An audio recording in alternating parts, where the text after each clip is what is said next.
get spoiled just a little bit. My room is a mess. You can see everything on the YouTube. I'm so sorry. I'm gonna put this down because I don't want anyone to see that. Um, okay. Let me share. So yeah. Oh boy. We'll get there. I'm really excited. I've been having some rough few days, so I am excited for this. Okay, we got the hi Sam, hi Sam on the YouTube. On the Give me that candy floss. Chapter 18, self-serve coffee and scrambled eggs. One of the things that I did see on Twitter, if you haven't read the chapter and you don't want to be spoiled in any way, cover your ears for a sec. I did see something about having coffee at 3 a.m. I did see something about that, but yeah, where it's not 3 a.m., it's 7 p.m., but indeed. So I'm guessing. Ooh, already spoiling it for herself. Listen, I I lost. I failed the mission of staying away from Twitter. Yeah, it's over. It's over. I failed the mission of staying away from Twitter. And I think that's a Rosie reference. Is that a Rosie reference? To drinks and coffee and 3 a.m.? I'm guessing it is. Artie would have to be the Matrix to avoid. I'm sorry. Okay, can I? I'm gonna yap about this for a sec, and then I'll go to chapter. Whenever I mark my spoilers, I do hashtag GTC spoilers, dot, spoiler. When other people mark spoilers, they're like, hashtag GTC spoilers, spoiler. I'm like, girl, that defeats the purpose. That defeats the purpose. Hi, Nat. Sorry, I'm yelling because, girl, put some more effort into it. Don't be sorry. So yeah. Already in her crash out era. I am forever in my crash out era. So yeah. Yeah, spoilers should be It's like I understand if you can't block it out on Twitter. Twitter is not Discord. You can't do the censor thing unless it's an image. But like make it harder for me to spoil myself. Anyway. Let me have some water and then I'll start. Man, I miss GTC Zoe. Oh god. Summary: 1 styrofoam cup of lukewarm coffee, a tray of scrambled eggs, grilled salmon, and tomato basil soup. I did not put extra effort to make grilled salmon and tomato basil soup. I'm very sorry. 2 cartons of milk, a hospital at 3 a.m. So again, I think that's a 3 a.m. by Rosie reference. It has to be, right? It has to be. Anyway, notes. My last final is next week, which also means I'm still busy, so I had to split this chapter again. I'm sorry. Don't be sorry. But hopefully this chapter is a bit of a soothing balm to you. I don't believe you, except the beginning. Sorry for that. Whoopsies. Here's the thing about Gimme That Candy Floss. Even if it's like, I know this is a flashback chapter, and they're going to be like happy for a sec there. It's going to make me sadder. It's going to make me more upset. I miss GTC Zoe too. Don't worry. She just accidentally slipped into a coma around my finals, as it happens. This is the last split chapter, I swear. And we go up, up, up. It's our moment. Period.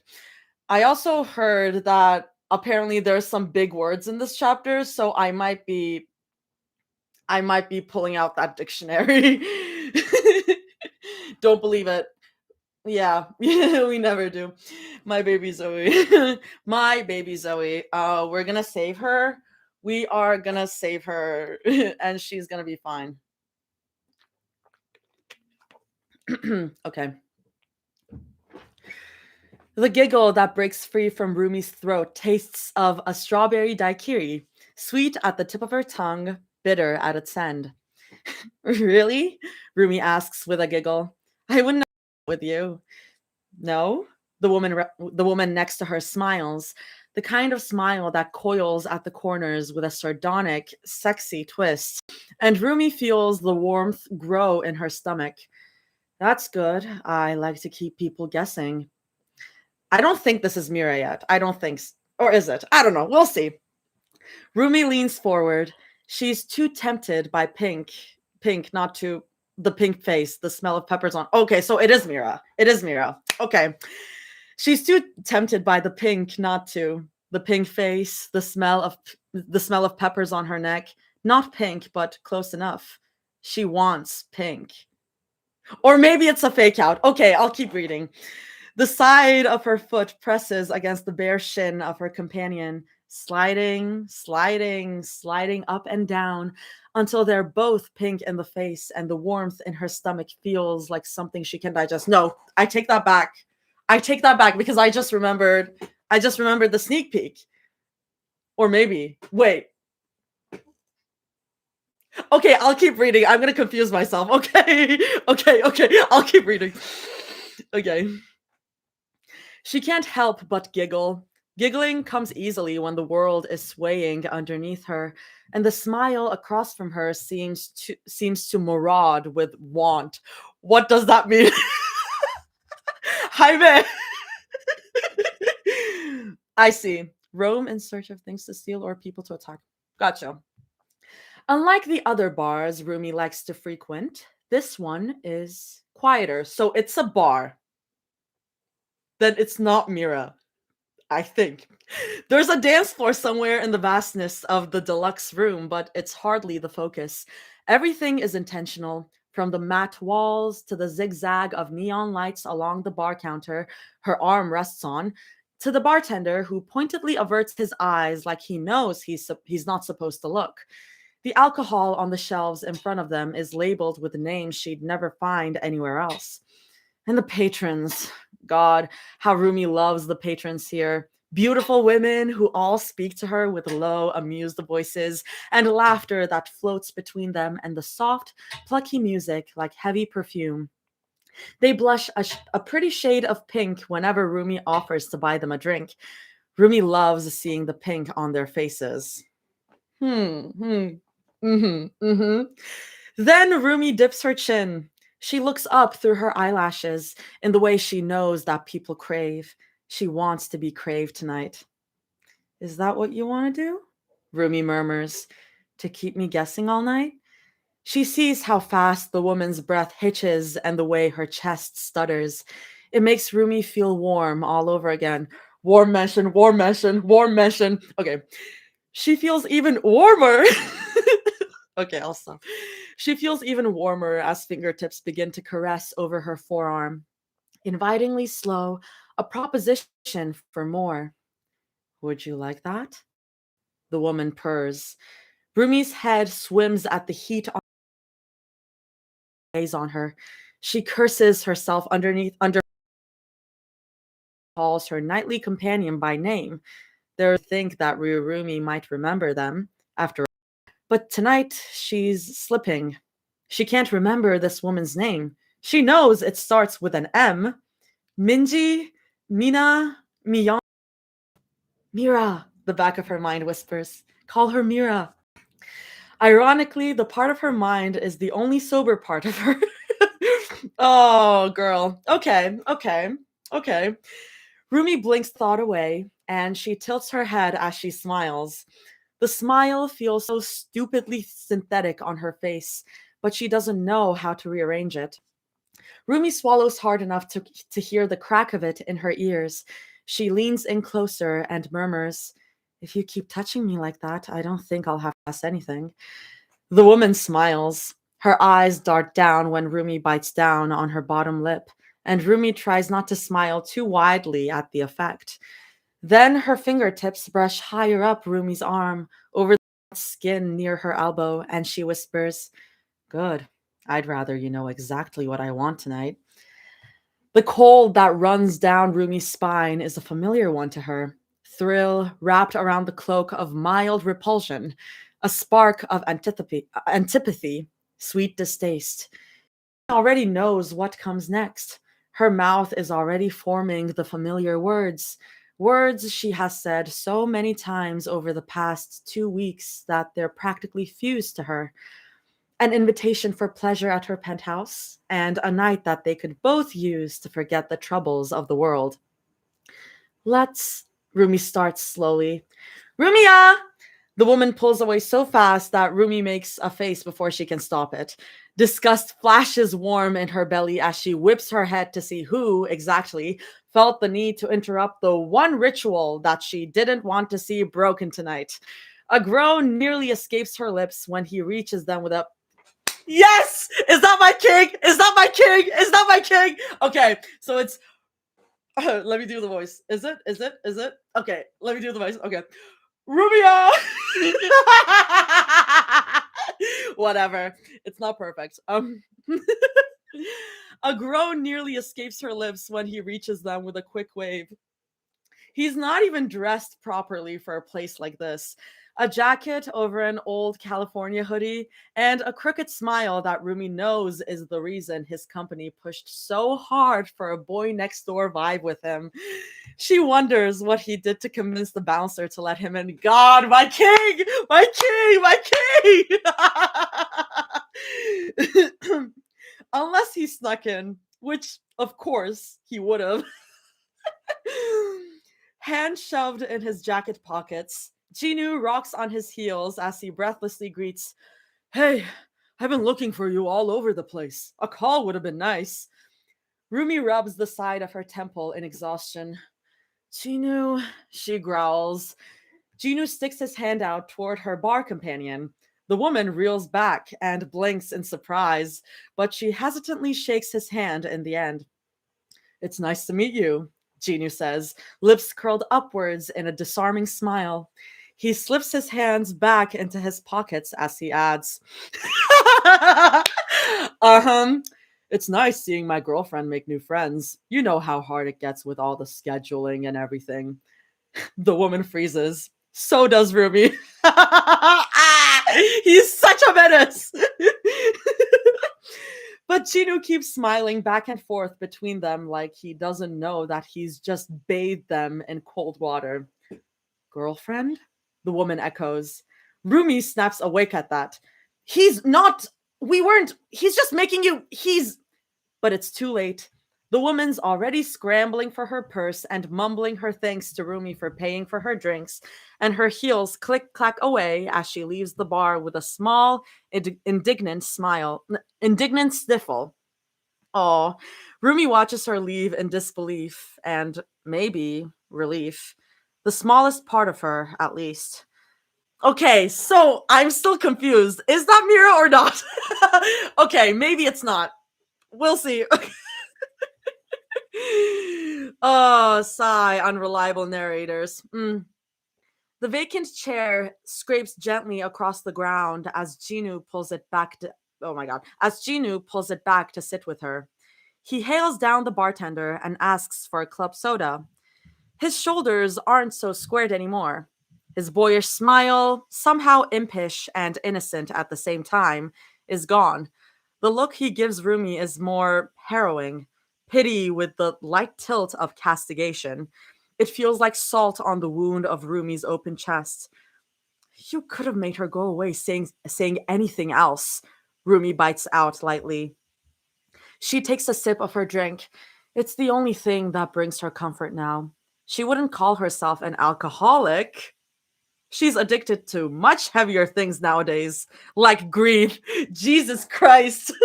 The plight of Rumi. Like, oh my god. Girly pop, we need to save her. Genu shrugs. He doesn't seem at all sorry for what he did. He only confirms it by saying, I know. Thought you deserved it, though. Rumi scoffs at his words.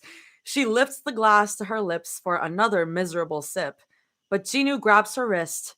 He makes her put it down slowly, and his sharp eyes never leave hers. Swallowing hurts her throat. She can't tell if it's from the dry alcohol or from talking and laughing all day, or from all the singing and dancing and interviews on radio shows.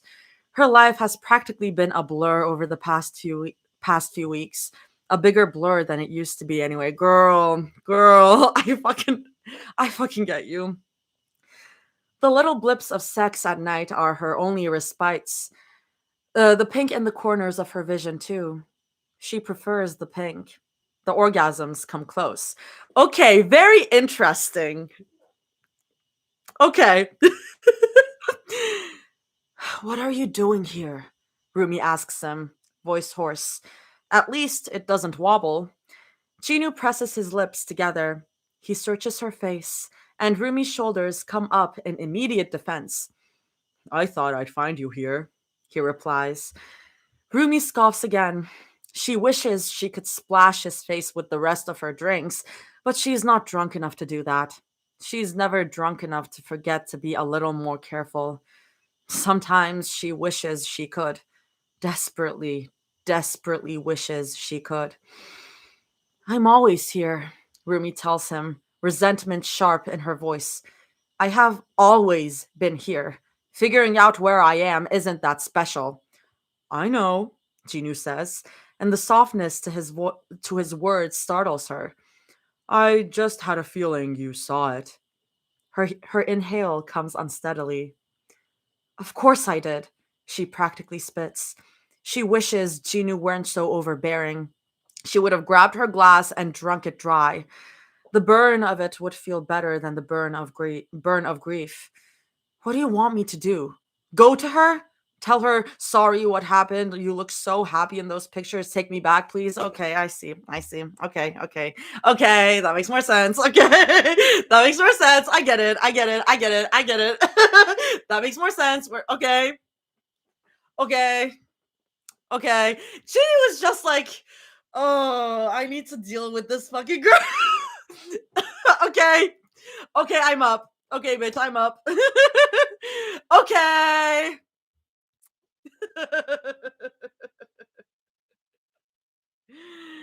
Okay, that is insane. Okay. Okay. Okay. Okay. I'm thinking about Mira, call her Mira. That's insane. Ruby, you're insane. Anyways.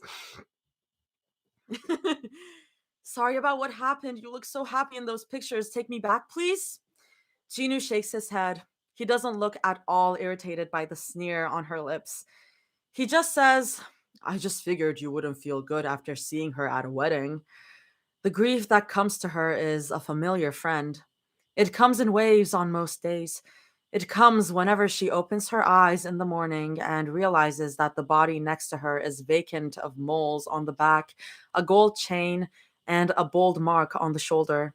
It comes sometimes when she's at work. Not even 20 hours of work per day can keep it on a leash. There's no rhyme or reason to when the grief presses hard on her. It just does, and she's learned to keep her chin held high and to smile as if her shoulders don't feel 50 times heavier with the weight of her sorrow. Now though, the grief punches her beneath the jaw, hard and fast, unforgiving. The grief of saying goodbye to her soulmate and being the cause of it will haunt her for the rest of her life.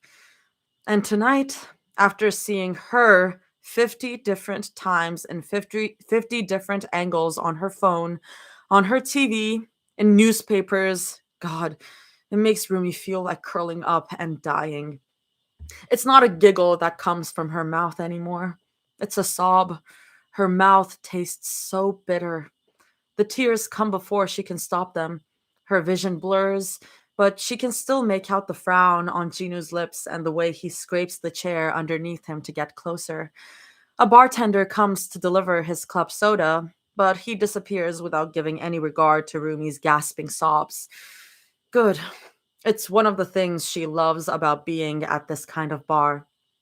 It gives her a place to fall apart without having others scrutinize her for it.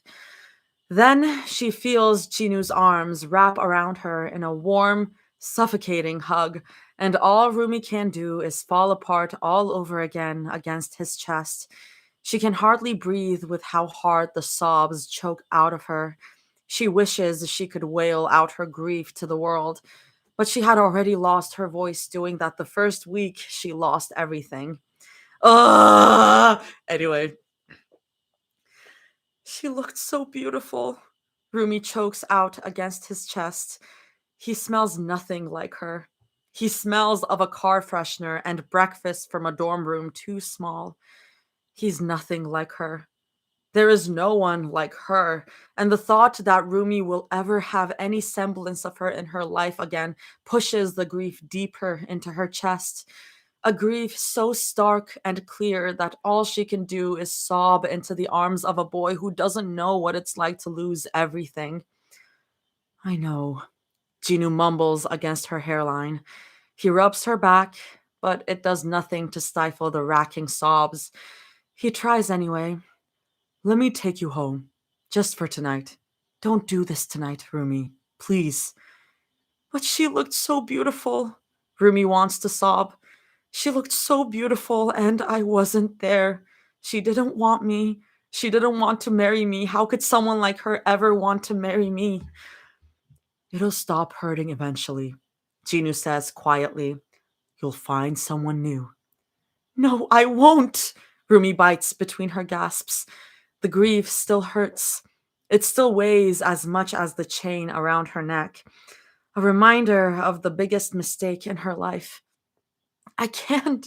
How do you expect me to love someone else? How do you expect me to love someone else when she was all I wanted?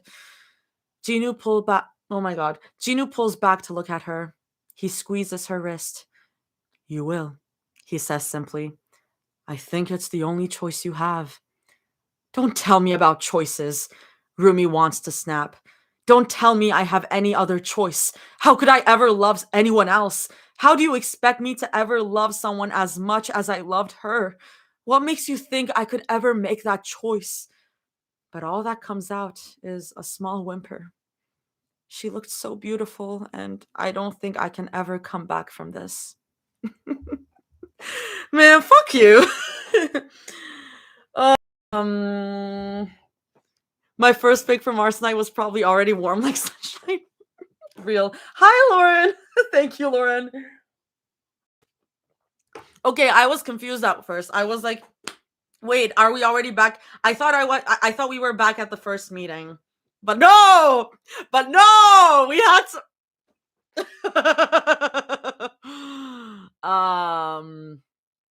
Arsenite, you're killing me. Is this an angsty chapter? Yes. Sorry, I'm just going back. To in the chat. Start with the okays, please. Chinu is always the therapist in these polytrix fics, and I love my guy. I thought I was Rumi's hater, Artie. I have never been a Rumi hater. I'm sorry, everyone was being so mean to my girl, and I've never been a Rumi hater.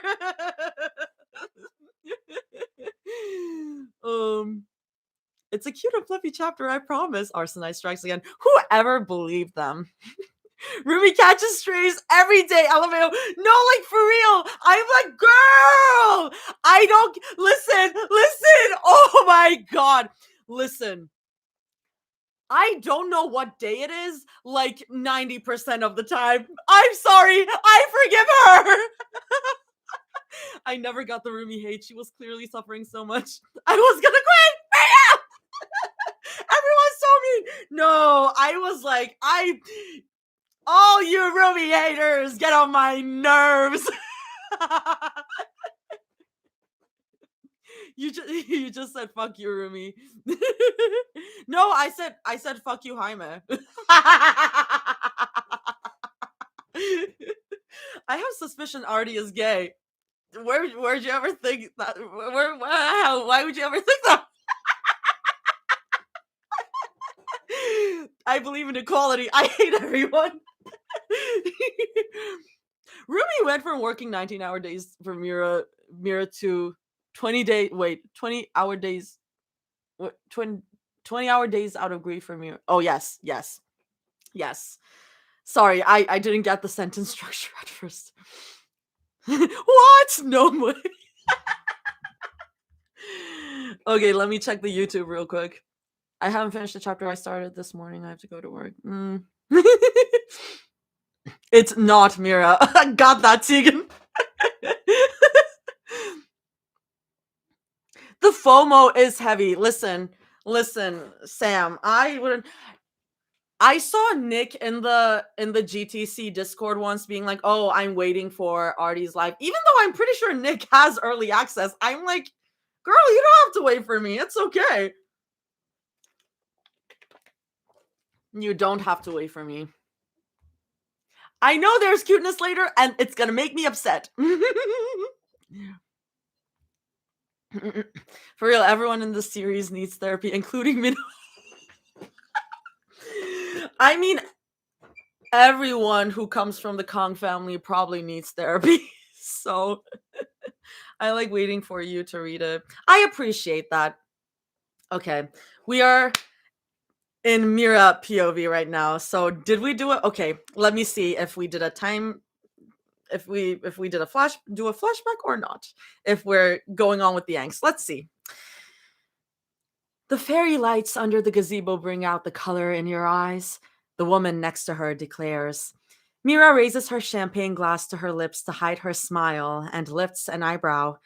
The clink of glasses and festive laughter around her make her feel light. The bubbles of champagne in her stomach probably don't help. But it's a good thing, she supposes. No one should be sad at a wedding. Even at weddings, her parents force her to attend because the newlyweds are lifelong business partners. If you want to tell me I was pretty, you could have just said that, Mira tells her pointedly. The blossom of red on the woman's cheeks is a wonderful sight. The way she ducks her head and tucks a piece of her hair behind her ear reminds Mira of something, someone, but she tries not to dwell on it too much. She's too tipsy to really think, and the food on her plate is too delicious for her to be anything but happy. I don't believe you. It takes a moment for Mira to pluck out the name of the woman seated next to her. Haran, a pretty name for a pretty girl. Okay. We're gonna get the we're gonna get the snippet that Jaime shared on Twitter that made everyone super confused. They introduced themselves to each other before the duck and the cake were served, but the loud chatter of their parents trying to outsell each other stopped them from doing anything more than glancing at each other in amusement or snarking something under their breaths from time to time. Now, with midnight approaching and the open bar being taken advantage of by every adult in the garden, their parents' conversations are slurring together enough that neither of them have to pretend to listen anymore. I don't think you're pretty. I don't know what's her. I don't think you're pretty, Haran tells her. Mira tilts her head. I think you're beautiful. Something warm and bubbly blossoms in Mira's chest. That's a good line. It's been a while since she's felt something like that. Even though her breakup is still fresh, 2 weeks and 2 days. Oof, that's recent. It still feels like forever since she last felt good about herself. Mira knows she's beautiful. She wouldn't have so many clients asking her to model for them if that weren't true, nor would so many people have the gall to ask for her number on the street. She is a beautiful woman in a beautiful family, according to all the interviews and headlines, and that has never been in question. It's just, it's been a while since she heard it. It feels good. Thank you, Mira says warmly. And the smile Haring gives her is brilliantly sunny and a little dorky. I think you're just as beautiful. I like your hairpin. Harin's hand goes up to touch the hairpin on the back of her head. She laughs in disbelief, and Mira thinks that she kind of likes it. Her laughter. It certainly isn't something she'd find herself tiring of, just like she once thought with. I didn't think you'd notice, Harin admits. I notice a lot of things about you, Mira tells her. Harin's face grows a little redder, red until it starts to fade down to pink, and Mira feels the giddiness bubble in her stomach again. It's not flirting if she's just telling the truth. Harin clears her throat. She leans in a little closer, and her chair scrapes lightly on the flooring beneath them. Their parents aren't paying attention to either of them, too involved in a debate about the rules of mahjong to care. Minho has been off to the bathroom for more than half an hour now. You know, Harin says, her voice a little low. I'm surprised we haven't met earlier. Your parents used to come to our office a lot. I think our dads golfed once or twice last summer. Mira chuckles. She's leaning in as much as Haran. For once, getting closer to someone feels natural. That might be my fault, she muses. She turns her hips slightly to look at Haran head on, to show her that she's quite liking their conversation. I don't really like going to meetings. That's a shame, Harin says with a hum. You would have made them more bearable. Mira guffaws. I would have ruined your picture perfect look if I sat next to you at a meeting. You know that, right? I know. Harin nods with a small, lopsided smile. Mira can't bring herself to look away. I wish you were there to ruin me, she teases. Okay, this is the snippet. So my theory was wrong. Because I my main thought was that Harin was someone she met at the gala right before she met Rumi. So I was wrong. I was wrong. But I don't know. Everyone was being so like, oh my god, Mira, no, Mira can't be speaking with another woman. That I was like, everyone needs to chill. Everyone needs to chill. Hi, Erin. Hello. I don't want to like Harin on principle, but she's kind of sweet. I she hasn't given me any reason to dislike her, so we'll see. I could still do that, Mira says, voice slightly too high pitched to be truly flirty, and she's suddenly warm in the neck. She brings her champagne back up to her lips to sip. She's thankful that she got a refill just a couple minutes ago. She had a secondary retort on the tip of her tongue, but it melts away at the steady smile on Harin's face, and she looks away. Harin giggles at her reaction. A part of her thinks that this is a good thing. She's not one to rebound, and this isn't a rebound. She's not one to rebound, and this isn't a rebound, she tells herself. This is her having a pure, genuine connection with a woman who happens to be sitting next to her at a wedding reception. It's not like she had been looking. This is healthy, she insists, and this is nothing like betrayal. Girl, it's not. You broke up. You are broken up. You got broken up with, and you are talking to someone, and maybe there's some flirting involved. It's fine. I know her logic. I know her logic, but like I'm like, girl.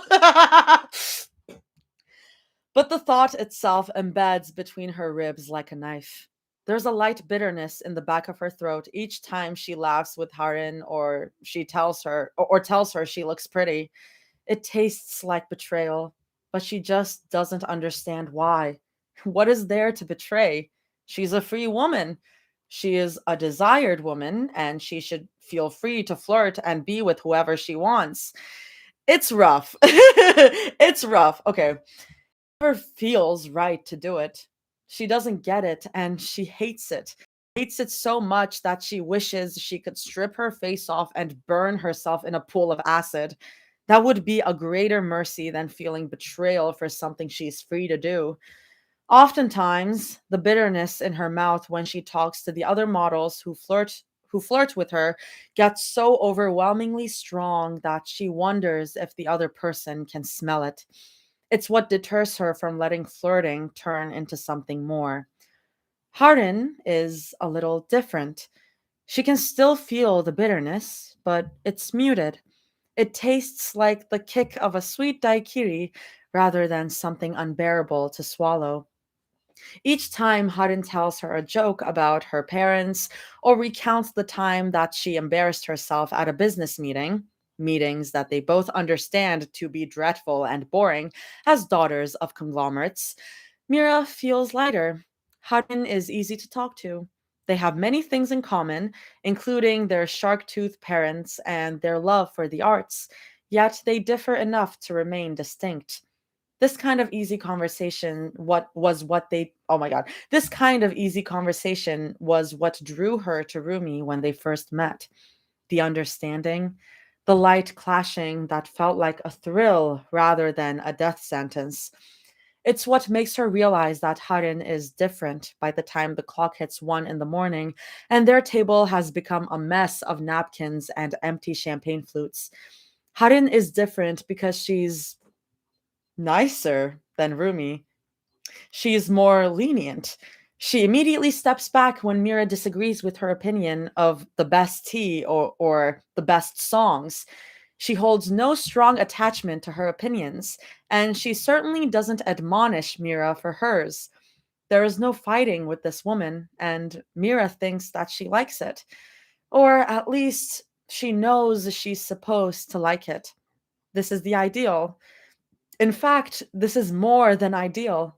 Harin may be a woman, but she's a woman connected to a powerful business partner her parents clearly like. If Mira brought her home, she would be accepted. Her family would approve, unlike when she had Mira swallows back the grief. Oh, the Kong family. Oh. She's not supposed to grieve at a sight meant to be full of new love. This should be her new beginning. Girl, it's been 2 weeks. It's been 2 weeks. Take your time. Oh, God. A little boy tugs on Harin's hair just as she tries to tell a story about her car breaking down in Sweden. Sweden mention. Anyway. She laughs and gently bats him away, and Mira thinks, so she's good with kids. We need to stop the baby fever. Oh my god. Oh my god. Girl, we get it. Girl. I'll be back, Harin says with a laugh, and the little boy still tugging on her arm with incessant whines. My cousins want me to my cousins want me on the dance floor with them. Mira waves her away with a small smile. Go ahead. Just don't take too long, she teases. Is halfway out of her chair as she glances up at Mira with that pretty familiar, too familiar smile and teases back. I don't ever want to keep a beautiful lady waiting too long. Don't you worry. She bounces away with her cousin after that. Mira watches them leave with a smile. It's the first easy smile on her lips in a while. She quite likes how it feels, and she hopes that Haring comes back again so she's feeling like this. Wait, it just hit me that it's been 2 weeks and Rumi has already started her 3 women a week thing. Girl, that is rough. That is rough. Oof. Oof. That's oof, God. Mommy Mira for the win. Mira, that's my mommy. Okay. Okay. The loud laughter at the table startles her out of her thoughts. She looks over just in time to watch Minho sit back down on the chair adjacent to her, a satisfied grin on his face. He must have told a lousy joke, one spurred on by whatever bathroom activities he had been doing, and both their parents are none the wiser. Always the favorite. Mira tries not to roll her eyes. She looks down at the table instead, and she swirls the remaining champagne in her glass. She sips at it, not because she wants more alcohol to wreck her for the night, but because there's nothing else for her to do now that her only companion has left. She hates it when people leave. Okay. Oh, God. Her chest suddenly feels too heavy. Too heavy, and it makes it so hard to breathe. The people at her table are still laughing when she puts her fingertips to her collarbone.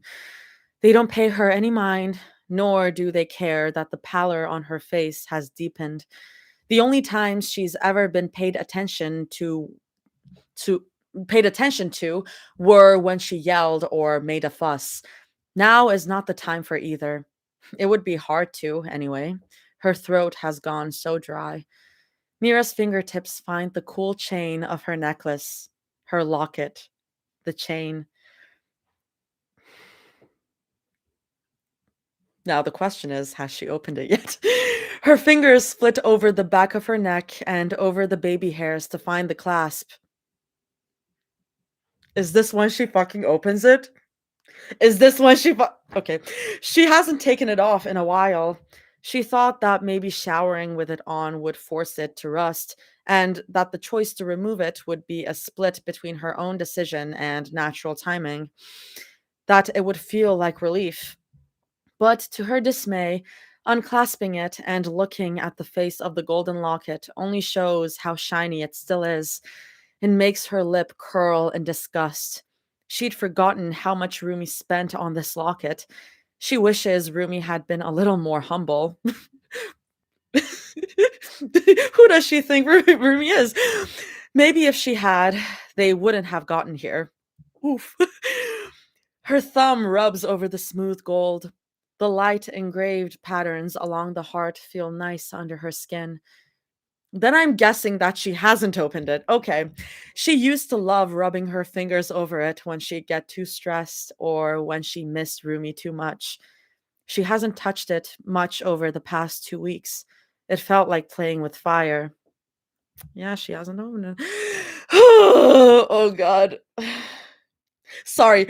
Opening the locket at the wedding would be an insane thing.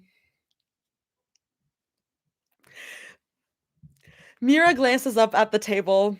Unsurprisingly, no one is paying attention to her. In fact, they're all listening to Minho ramble about an odd client that he had to deal with. Not a single eye seems to glance over at her. To them, she's nothing but a ghost at the table. Mira purses her lips as she adjusts herself in her seat. The loud conversations at the table, as well as the other drunk, rambunctious tables around them, make it harder to think. The love song blaring from the speakers, a pop song she could hardly care less about, makes it even more difficult. But through the haze of her tipsy mind and the noise around her, she thinks, I should get rid of this. It's the only way to move forward. There's a lot of ways to get rid of something like this. She could dunk it in the trash can nearby, pawn it off to one of the drunken women at a random table, toss it out her window on a speeding highway, or donate it to charity. She has more ways to get rid of it than reasons to keep it. Me when I lie. Me when I lie. But if she wants to do the right thing, the least she can do is wipe it clean of bitter memories.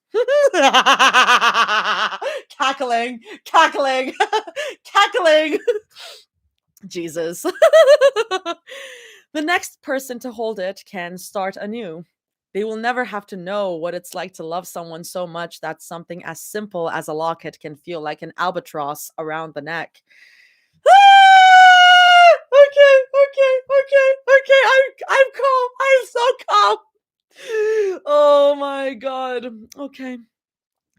Mira snaps open the clasp of the locket. Here we go. Here we go. Oh god. Oh god. She can scrape out the picture of them that Rumi tucked inside and crumple it up to toss into the trash. She hasn't looked yet. She promised herself she wouldn't, not unless it was to throw it away. What reason would there be to look at their smiling faces? Oh, she's not allowed to reminisce about a relationship that broke her in half. There would be no reason to stare at how happy they used to be. A stupid photo of them at an old photo booth or at a gala wouldn't. Her lungs seize. I'm laughing. I'm laughing. I'm laughing. R.I.P. Vera, it was nice knowing you. R.I.P. bitch. I've been too mean to Mira. Okay. Laugh through the pain. Okay. Her lungs seize. The grief that comes to her is a familiar friend. Yet tonight, it slams into her throat, a sudden, powerful punch that leaves her reeling. The weight pressing against her shoulders is all too familiar, and yet it's so fucking heavy. It's so heavy that Mira's world sways beneath her feet like she's on a carnival ride. The loud, happy laughter and the blaring love song do nothing to help her. They only worsen the vertigo and the urge to bend over and throw up. It's baby's breath. She knows it's baby's breath because she saw it in the bouquet of the bride who walked down the aisle just a couple of hours ago. She knows it's baby's breath because she spent hours upon hours looking up books on flower language when she first started dating Rumi to make sure that every small bouquet she surprised her with meant something, that she loved Rumi in the right way. It's baby's breath that's pressed inside of her locket. Old baby's breath, wilting, but pressed so carefully it would stay white and puffy forever. And it's baby's breath that means everlasting love, sincerity, happiness, quiet devotion, and new beginnings. A sign born from a conversation during the gentle pitfalls of rain, a clear, loud answer for her. Mira can't stop her eyes from stinging and watering, even if she tried. Jeez. She angrily wipes at her eye where any tears can fall. Again, no one at the table pays her any mind. No one seems to notice that she's sniffling or that her throat is beginning to close up or that the temptation to retch right next to her gets stronger with each second she stares at the flower. Harin is still nowhere to be found. She doubts Harin's presence would help. It would only exacerbate how she feels now, she thinks. It would make her regrets double, and she truly would throw up. The sickness roiling in her stomach feels so much like the grief she felt that night, that it makes her dizzy. She can't untangle her anger from the sadness or her grief. Mira feels so much at once that sitting where she is feels like agony. She feels so many things at once that it's a miracle she doesn't sob. The grief pushing down on her shoulders into the cold earth makes her wish she could bury herself along with the locket. Mira is staring at the biggest mistake she ever made in her life. And isn't that right? Oof. Oof. She's holding the biggest mistake she'll ever make in her life between two fingers that thread through the chain and a halved golden heart. The love song that's blaring on the speakers fades out. For a moment, Mira gets to breathe. But then the speakers play again, loud and preppy, and the tables around her cheer. In the distance, the people on the dance floor cheer even harder. She can make out the light silhouette of Harin putting her arms up in happy surprise as well. The sight makes her nauseous. Mira can't breathe as the song continues. It's a love song. Of course it is. This is a wedding, and love songs are the only thing that this stupid venue is allowed to play. But Rirumi has always been known for her love songs, especially from the last 2 years.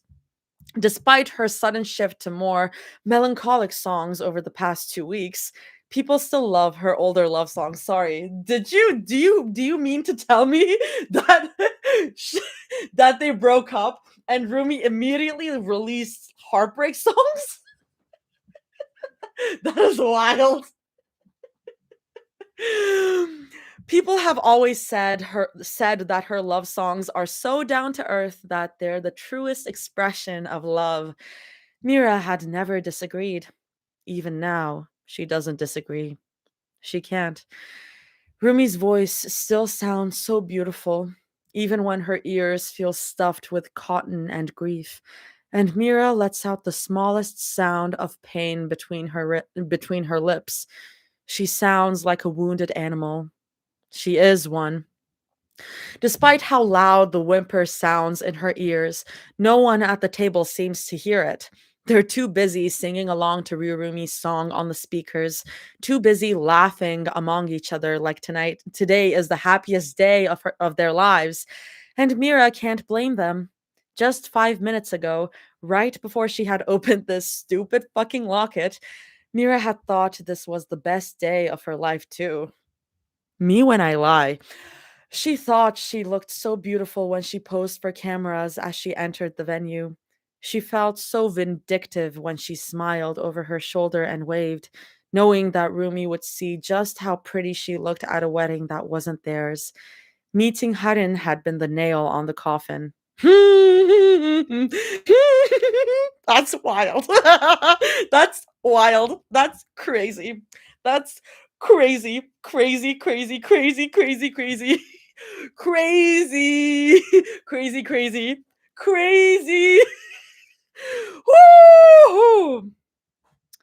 This was supposed to be her day. This was supposed to be her moving on.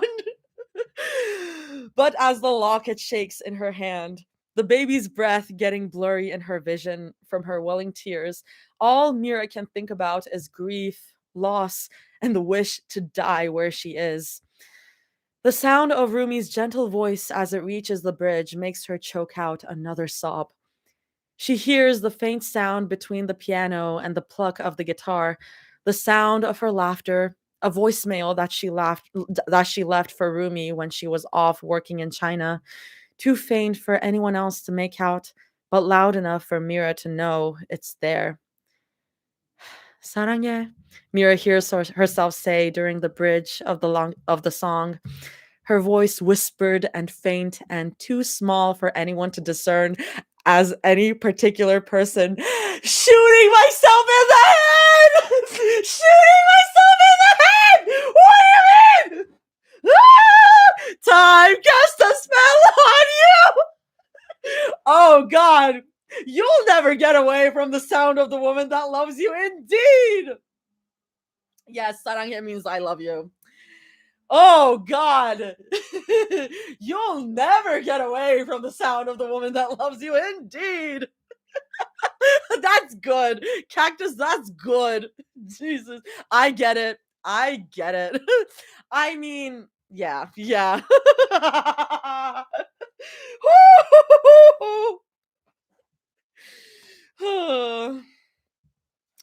anyway. Ah! I'll read that again. 사랑해, Mira hears herself say during the bridge of the song, her voice whispered and faint and too small for anyone to discern as any particular person. She sounds so happy. Rumi had explained in all her interviews that the piece of dialogue had been from an actress. Mira can still see the smile in her head as she explains it.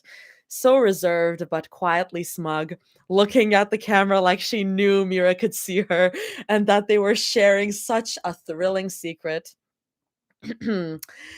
Mira snaps the locket closed. Jesus Christ. Wait, sorry. I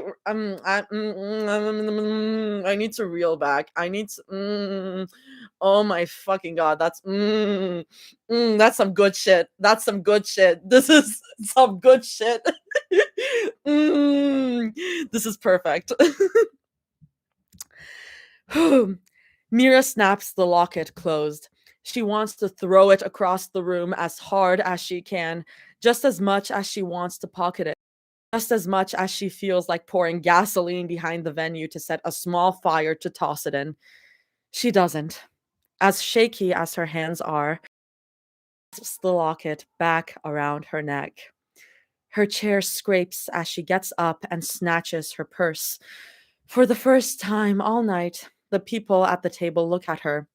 The look on her face, so similar to a wounded animal ready to lash out, makes her a target to the people looking at her. She doesn't care. God, she doesn't fucking care. Mira? Her mother says, the disappointment in her tone lighting the anger in Mira's stomach. Sit down. If you need more champagne, I'm leaving. Mira snaps. I'm gonna go home. Enjoy your night. Mira, there's no need, her father says, just as tiredly. He waves a hand at her direction in quiet dismissal, as if that would force to sit as if that would force to sit back down. Mira stays standing. Sit down. We'll go home together as a family. I'm going home, she stresses. Her nails dig into the back of her chair. Enjoy your night. Minho snorts as he sips his drink. Behind his glass, he mumbles, what are all the smiling faces around you sucking out your fun? Fuck you, she snarls. Ironically, her words don't come with much bite. And yet, her flaps. Mira, I'm going home, she reiterates.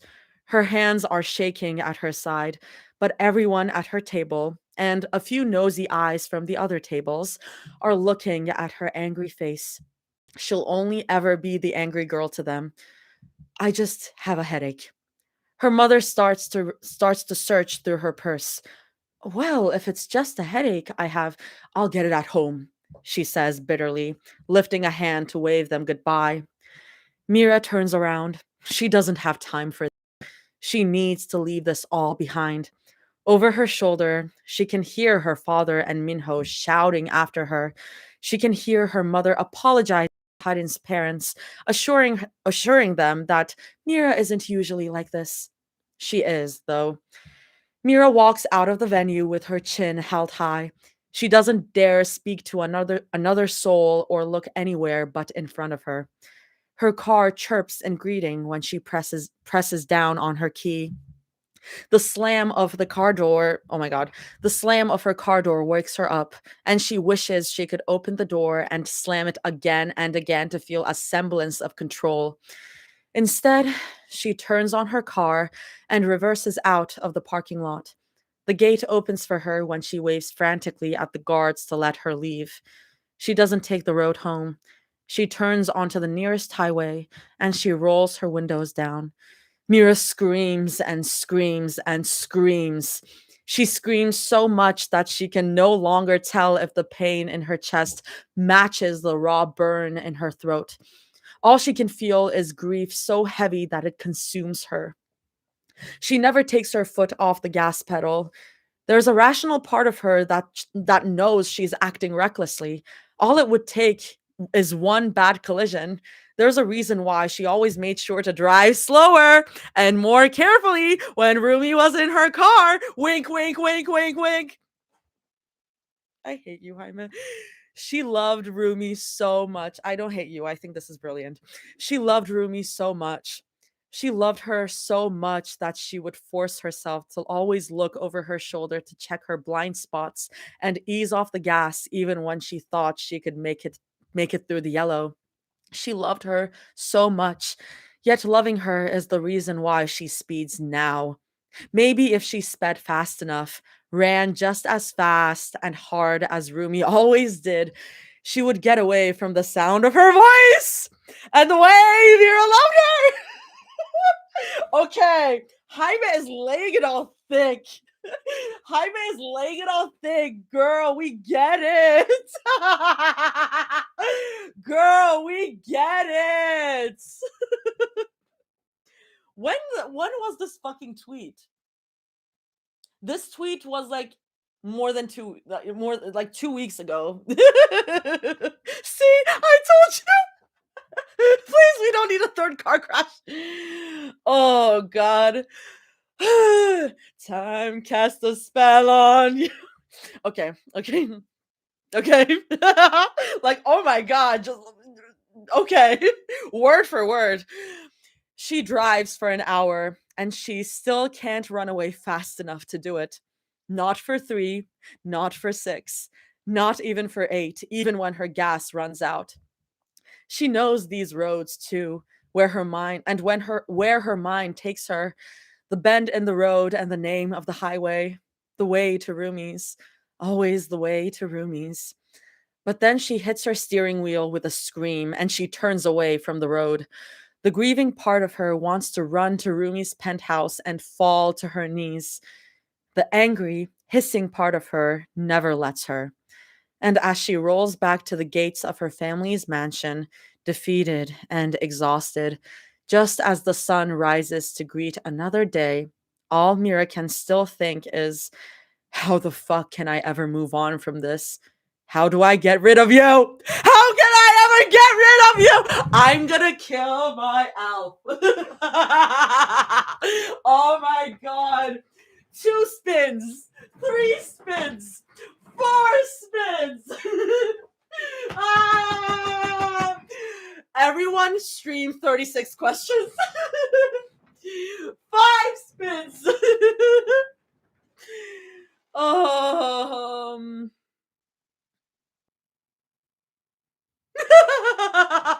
so many spins. 36, 36.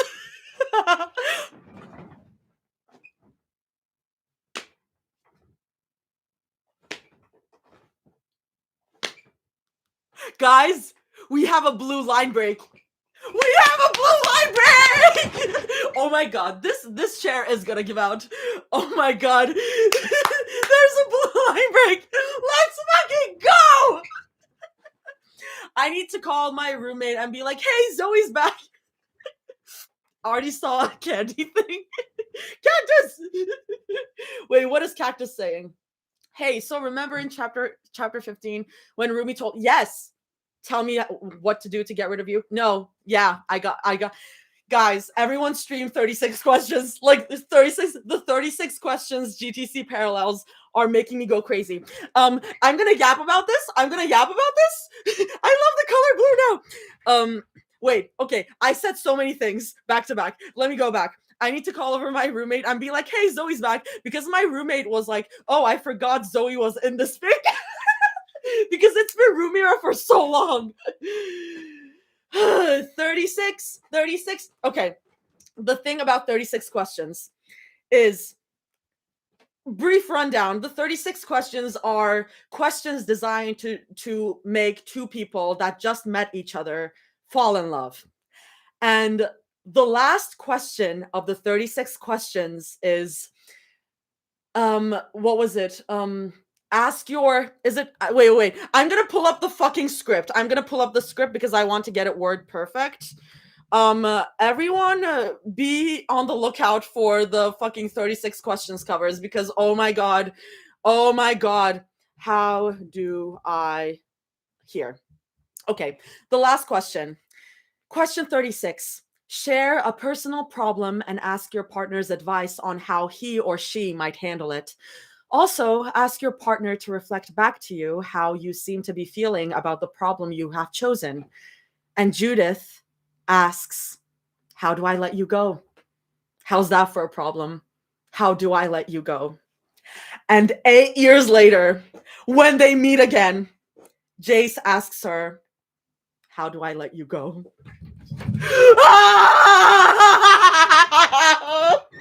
Oh my god. If you haven't listened to 36 questions, listen to 36 questions. Oh my god.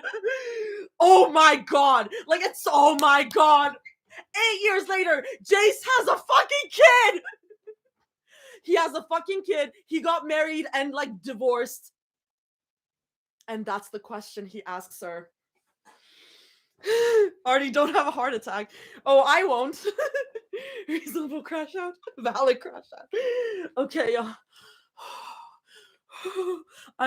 Because I remember when the 36 questions parallels first started like worming their way into my brain, I was like, I tweeted this out. I was like, oh my god, these are so similar. This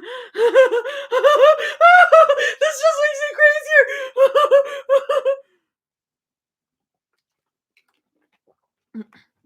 Artie, the audio.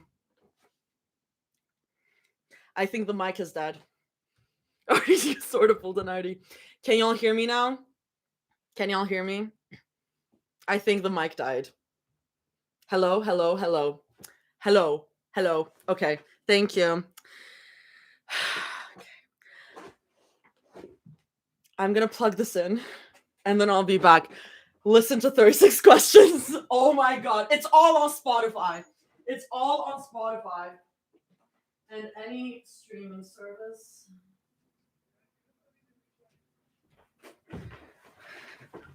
Oh my god!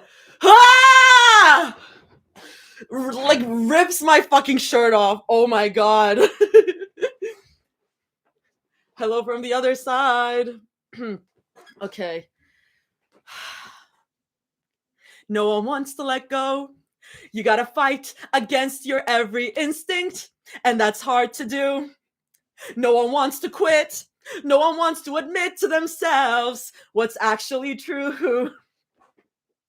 Only you can be to make. Okay, anyways, I'm stopping now because I'm just gonna keep rambling about 36 questions. Okay. Again, I love theater kids so much. And I need you to believe me, Mira. I'm trying. Tell me how to get rid of me, and I will. Yeah. Yeah, no, when I was making the 36 questions parallels, I was like,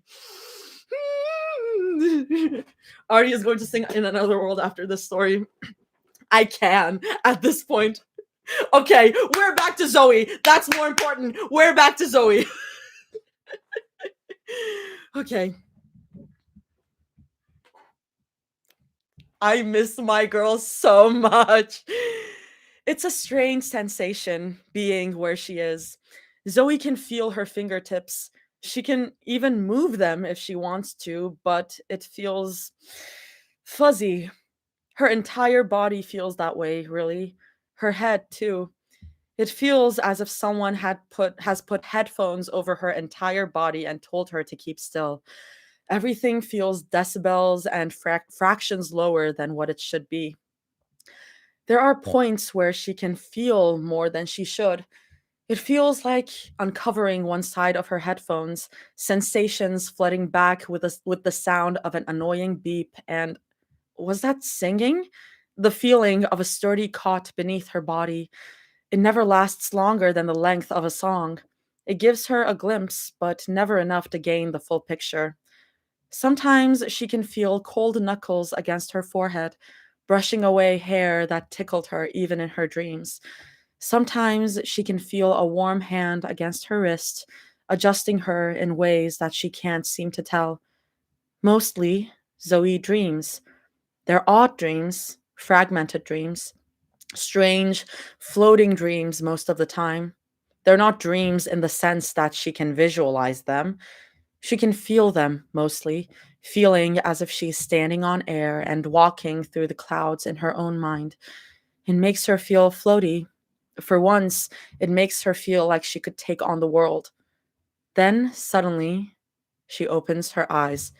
I'm going to say real quick, I just noticed that what we just read was the first 6,000 words of the chapter. You early access people got that much? I would fucking go crazy. I would go crazy. Y'all got that much and had to wait another week? I would go batshit crazy. You only got the eggs. That's crazy. It was a fever dream for real. Okay. Okay, mostly Zoe dream. Okay. Then suddenly she opens her eyes. In her dreams, in whatever world that she belongs to just yet. Just her dreams. A dream of her running and running down the streets of Seoul, weaving through towering legs and dodging backpacks too big for her small body. It's early in the morning, judging from the break of the clouds. They're too bright to be sometime in the afternoon, but too toned with pretty pastels to be closer to bedtime. The wispiness of the clouds looks so pretty when they're this high up. It reminds Zoe of cotton candy. Then someone almost smacks her with a briefcase. They don't notice, but Zoe bounces out of the way with an indignant squeak. Down the street, more people are coming her way.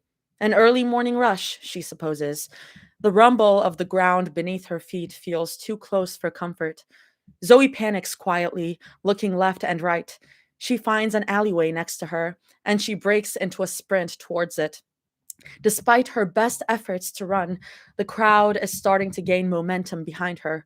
Squeaking, Zoe runs as fast as her little feet can carry her. She makes it to the corner. Her heartbeat is skipping fast in her chest, too fast. It drums hard, but quietly. Zoe peeks around the corner to watch the crowd out of curiosity. The people are gigantic.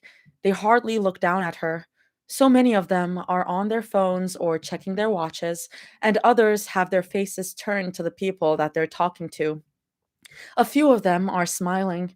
Some of their faces remind her of the two people she knows.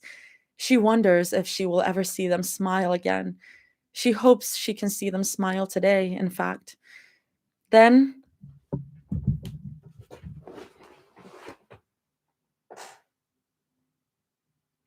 sorry, Artie saw a word, and now she's thinking that there will be a reveal.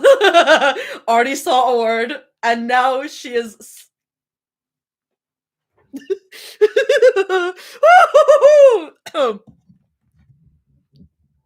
Okay.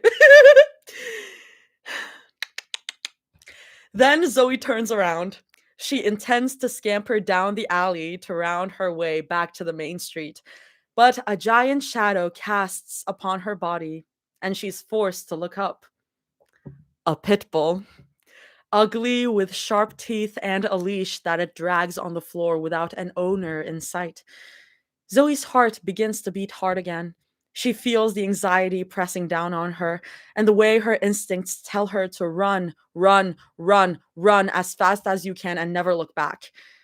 But she stays right where she is, watching this poor pit bull, head tilted to the side. She's a little scared, but that comes with having to look up at everything bigger than she is. It's a part of her life.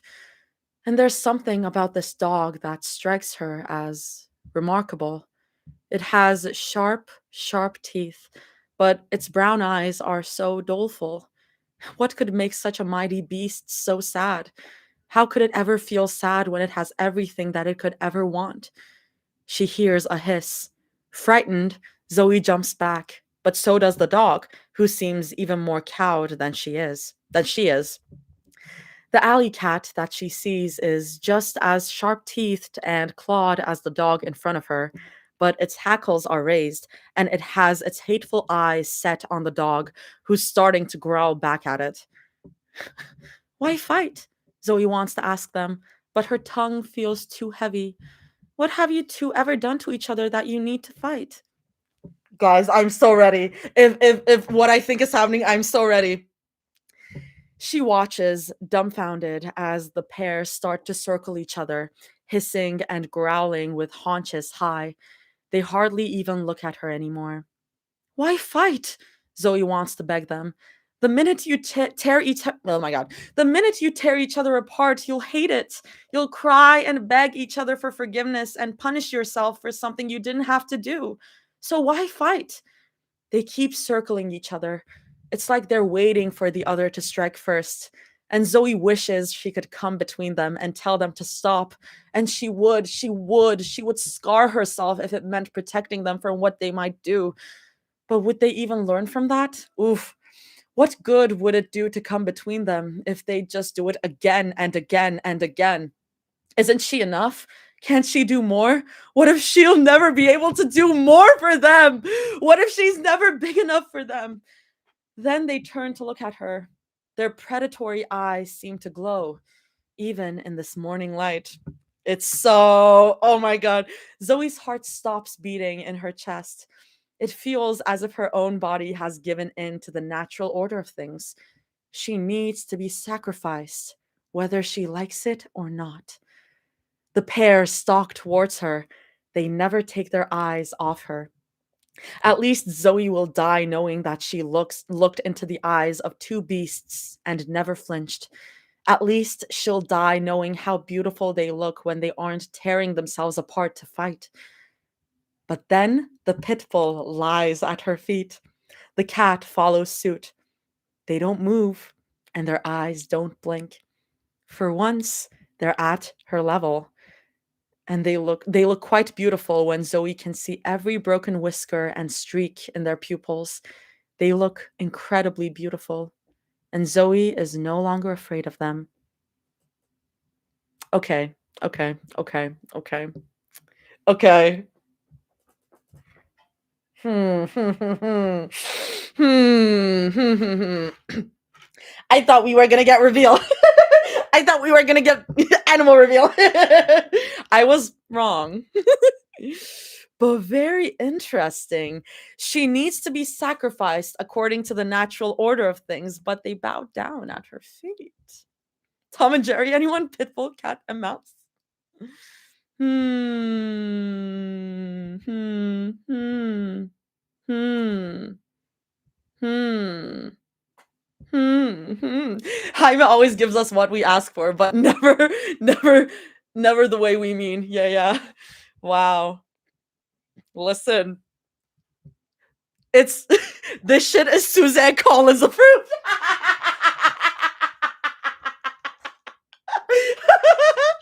So, good shit. Good shit. Oh, that's really good. I love that. I miss my girl Zoe so bad.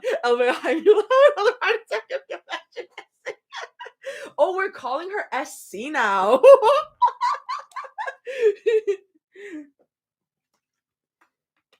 If only two beautiful rich people would give Zoe true love's kiss to wake her up. Oh my god. Okay. My suffering. Oh, this bit is so good. Suzanne about to join these lives alongside Ray. Hi, Suzanne Collins. It would be so. SC is cracking me up. It's SC, everyone. I wonder if SC saw the Two's Company mention of Hunger Games. Oh. I mean, from what I understand, like she didn't find it on her own. Like she was given it by someone in the Discord. For what I understand. So I don't think she would have seen it. But it's funny that like we got Suzanne Collins involved in GTC and Toss was like tweeting about the Hunger Games like either that day or the day before. It's very funny. I was having so much fun that day. I was at work and I was like sneaking like I was like sneaking glances at my phone and I was like, this is such great entertainment. You guys did what without me? What, wait? Someone in EA is just casually friends with her and GTC info dumped on her. Remember when Mira kissed her wrist as a promise in chapter 14 and she felt someone touching her wrist? Cactus. Cactus is like a fucking encyclopedia, like a fucking like GTC encyclopedia. How many times have you reread this series, Cactus? I saw your tweet right at work and was screaming. Which tweet? Cactus is the master of bricks. Which tweet? Cactus, how do you remember all this? Cactus is the brick factory, and we love her. About Suzanne Collins? Oh yeah. No, it was. I mean, let's not be surprised if there's a there are poly lesbians in the next Hunger Games book. I think 12 now. That's wild. That's wild.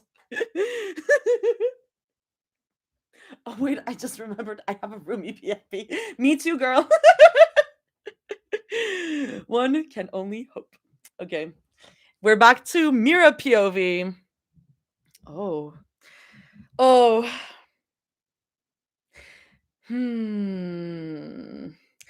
Mira would trade all her wealth and possessions if it meant not being here right now. She would do anything to turn back time and stop herself from walking into Rumi's hotel room that night, just as much as she would have smashed her own heart into tiny little pieces to keep Zoe from getting into that car. And yet, not even all the money she has could have stopped that.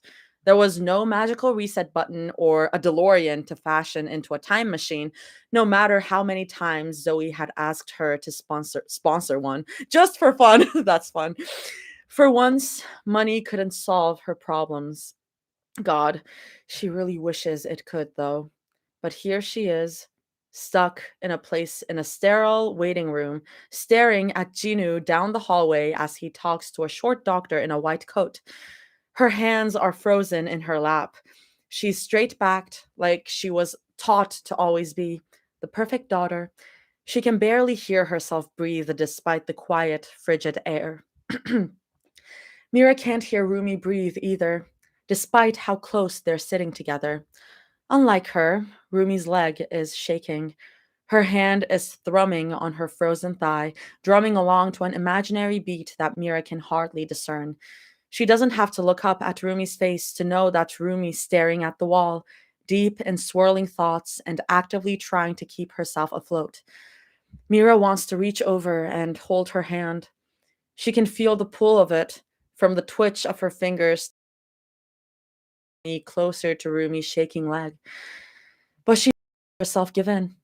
She doesn't know if it's because she's ashamed, if she wants to punish herself, or because the distance between them feels too terrifying to make that leap.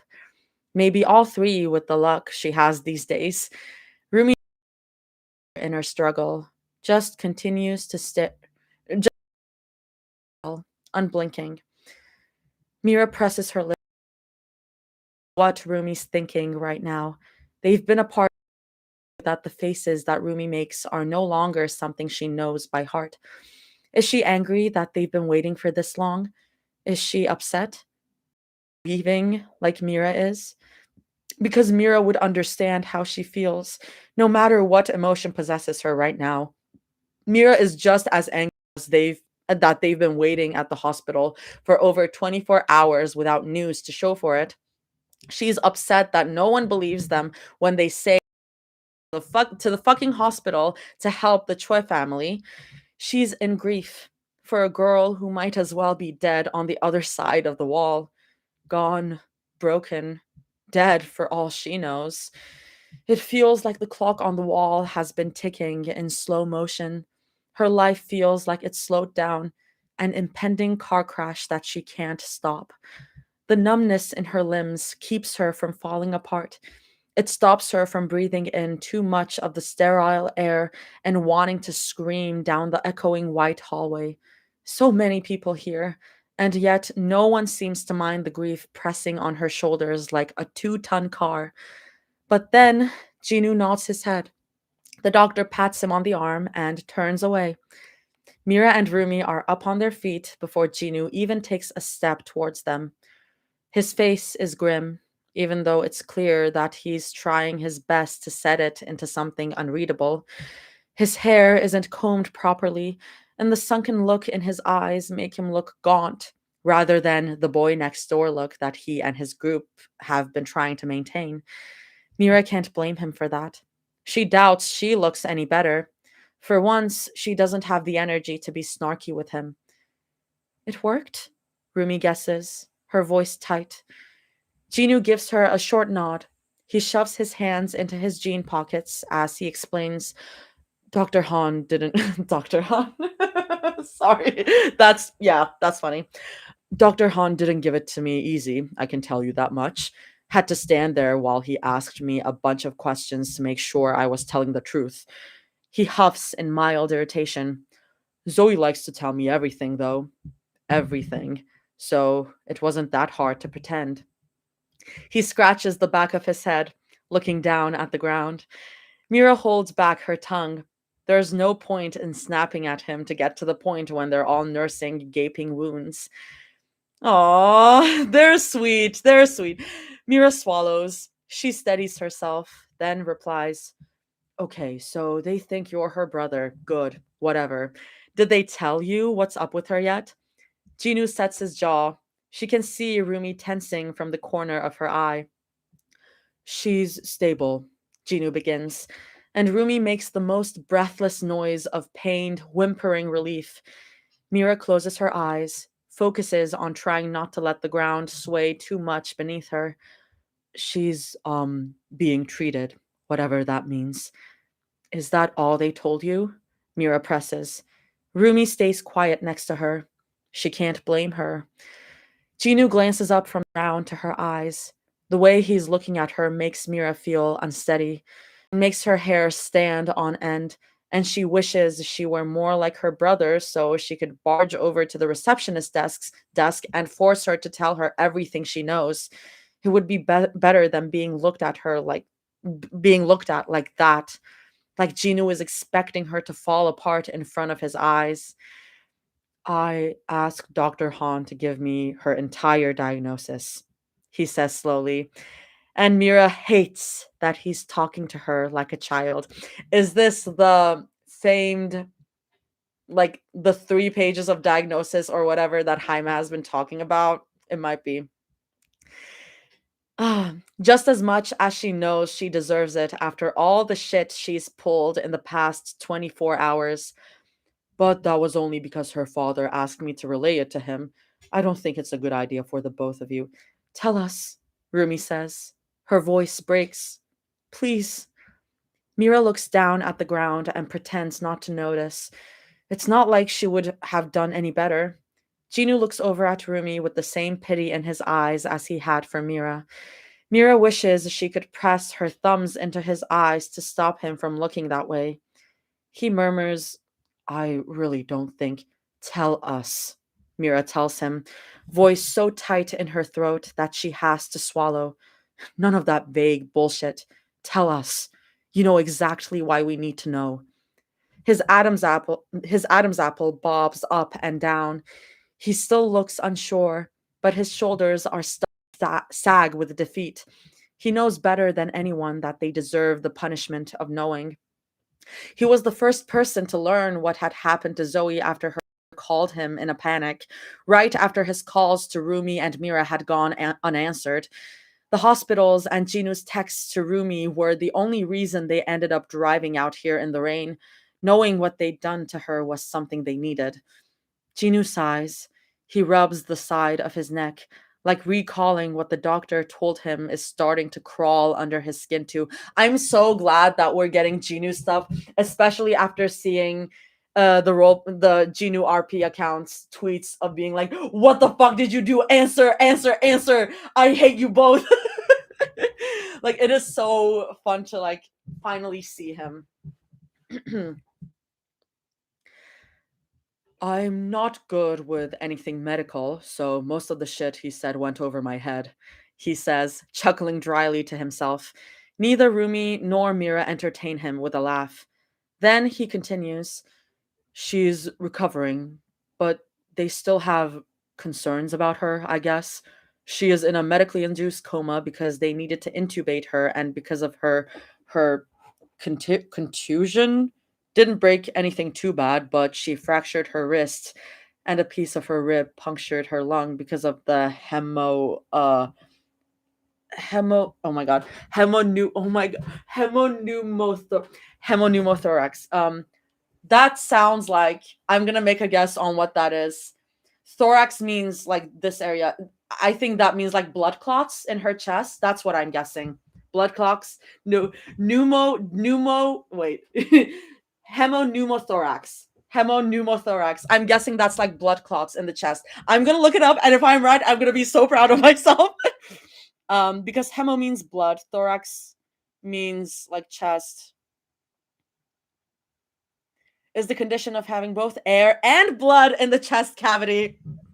I'm gonna count that. I'm gonna air and blood in the lungs. Yeah, pneumo. Yeah. I'm not that stupid. I'm also gonna plug my. Oh god. It's so funny because my dad is literally a heart surgeon, and I've wanted nothing to do with like medical stuff my whole life. Like, I did take like high level biology in high school, but all that knowledge is gone. Snaps for Artie. Artie big brain. We didn't go like, I didn't take high level biology. I lied. I just took like standard level biology for my IBs. I just lied. I was like, oh, high level biology. No, I did high level English, Turkish, and okay. Mira says, voice strained. She feels begging for someone to take her friend to the hospital after she fell from the tree. Ah! Okay. Oh god. Oh god. I'm gonna throw up. Rumi looks down at the ground. Ginu swallows hard, then nods. Yeah, that. He also said she sustained a couple more crush injuries to her extremities, but they're mild. Some facial bruising. She might have compartment syndrome, which doctor is when too much pressure builds in the limbs and it causes tissue death. Usually that ends in rhabdo something or ampu. Stop, Mira whispers. Please stop. Her voice shakes as hard as her hands. Things like this have always been her fault. Deserve to get close to someone. They always end up hurt. She's never deserved to be close to the one she loves. She sniffles, and resentment for herself grows. She shouldn't be crying right now. Not when this had all been her fault. She should be trying to fix things. Haven't her parents always told her that there's no point in crying when she should be using her pain to make things better? Why couldn't she? Rumi touches her arm. She doesn't hold her hand. Affection is sparse between them, even now, but the 2 seconds of a knuckle against the back of her forearm are enough to right Mira's world again. Let's sit down, Rumi whispers to her. You haven't slept all night. You need to go sit. Mira shakes her head. I can't, she chokes out, then swallows back her guilt. It hardly works. We haven't seen her yet. How are we supposed to? Zoe's dad is on the way. Jinu tells them firmly. He looks back down at the floor. Guilt, most likely, for telling them. The chauffeurs that Mira offered are already halfway here with him. Once he's here, you can probably follow him to see her. Now we need Mira chauffeur roleplay accounts. I mean, if anyone makes them, I wouldn't be surprised. Okay. Mira's chest tightens. Would he even let them? Oh god. Jinu's so fucking pissed at them. She hopes that he marches right up to them and shouts at them for the kind of curse that they put on his family. She hopes he never forgives them for what they did. This is all their fault after all. But then again, perhaps letting them see the damage they'd done is the kind of revenge that Choi Jang-ho would hope for. She certainly wouldn't put it past him, but on their faces. He's known them long enough to know what kind of self-flagellating behavior they possess. Oh my god. Tell me about it.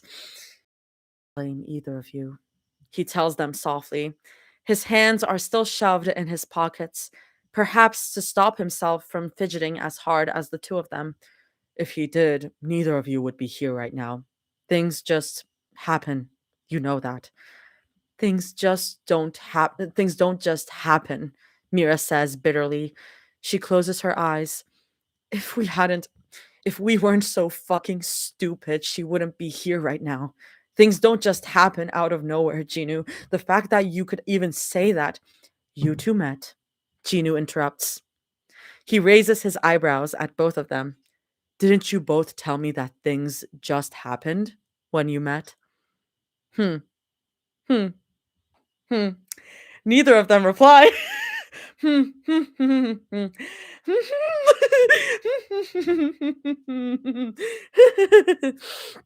Neither of them reply. What else could they say to that? All Mira wonders is if Rumi remembers the night they met as easily as she does. Is she thinking about it now? Does it even matter? Does it matter that things just happened between them? Then Jinu sighs. He rolls his shoulder with a wince, probably an after effect of rushing from Korea in the shittiest plane he could afford, and tells them, look, I don't think I'm the best person to tell you two what to think right now, but I just hope you know that you could make something better of it. For once. Gina was like, get your fucking shit together. I'm so tired.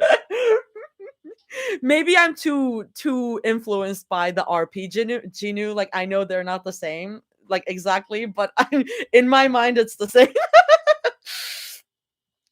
And in other words, not fight, not start another bonfire of makes Mira's shoulders tense, but she knows that they deserve it. They deserve much worse than this, really, but she can't help snarking back. Right, because you've been so much better at handling things Chinu looks up at her sharply. I want to learn so much more about like their beef. Mira almost startles backwards in surprise. It's the first time he's ever looked at her that way, sharp-eyed and chilling. Under the pristine hospital lights, Chinu looks downright demonic. It raises her hackles more. I don't know what you think you're trying to do, Chinu says, his voice low and dripping with venom. Actually, I think I might have an idea. You're hurt. This sucks. I get it. And usually I'd have the patience to let you two bark at me to air your frustrations out because that's all I've been doing for the last few years, but not now. Not when my fucking sister is in the hospital. Oh. Gino is so. Oh. Raven siblings. Rumi's voice breaks as she whispers, "We didn't mean to." I know, he says flatly.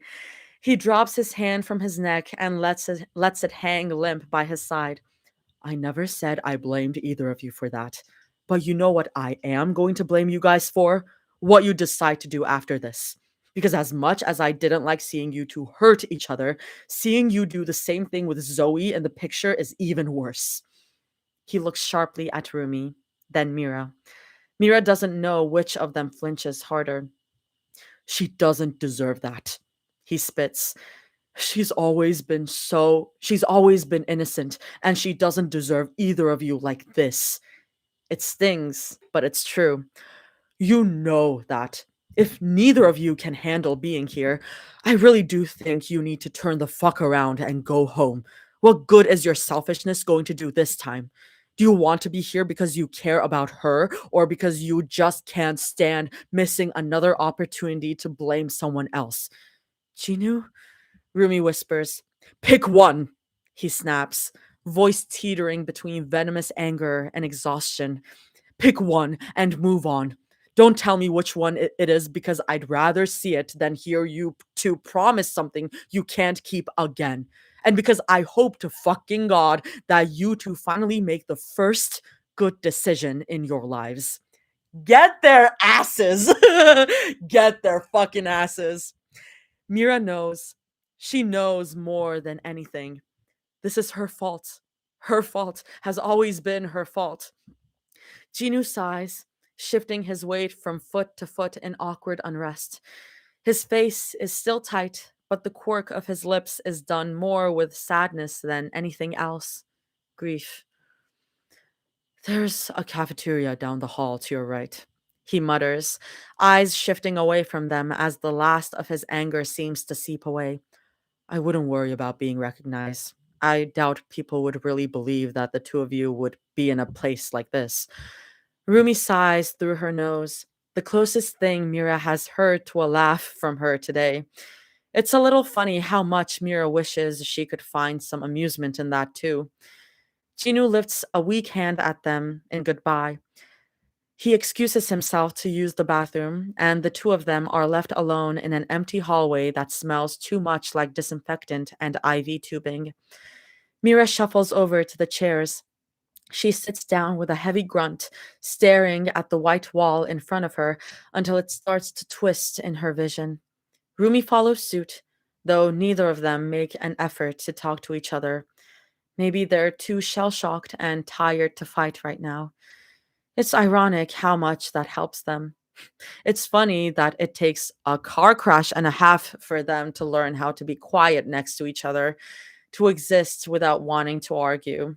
What an awful predicament to be in. It feels like purgatory. What an awful thing to be everything and nothing to each other in this hallway, all at once. What an awful, awful thing to have met the way they did and end up right where they are. And the next part is their meeting. Fuck yes. I'm so excited. Water time, water time. Water, water, water, where are you? God, I love Genu so bad. I love Genu so bad.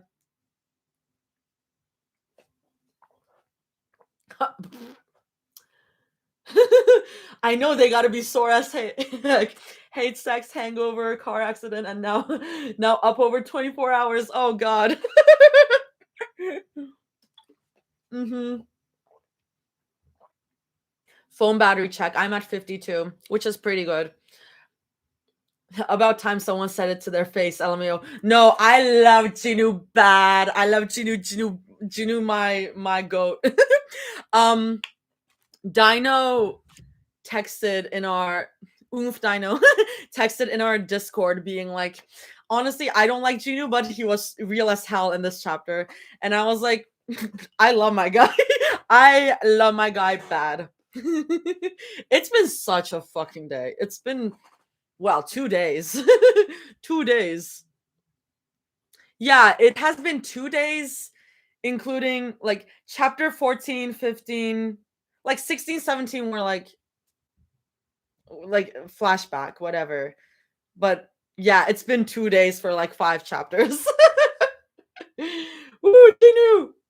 Genu and TC and GTC are my fave. No, literally, I love my guy. I love my guy. Also, I'm so happy about Genu's little conversation with Rumi in TC. I won't like spoil it if anyone hasn't read it or isn't caught up. When they get married and their only bridesman is Genu, would his beef with Mira have resolved by then? Sussy and Derpy need little tuxedos at the wedding. Yeah. Zoe most likely had that when she fell out of the train. That hemomedical thing, and that's why Mira knows what that means. That would be very interesting. Because we didn't get that much like detail about Zoe's medical situation after she fell off of the tree. But if that's why Mira knows what that means, that's crazy. That's crazy.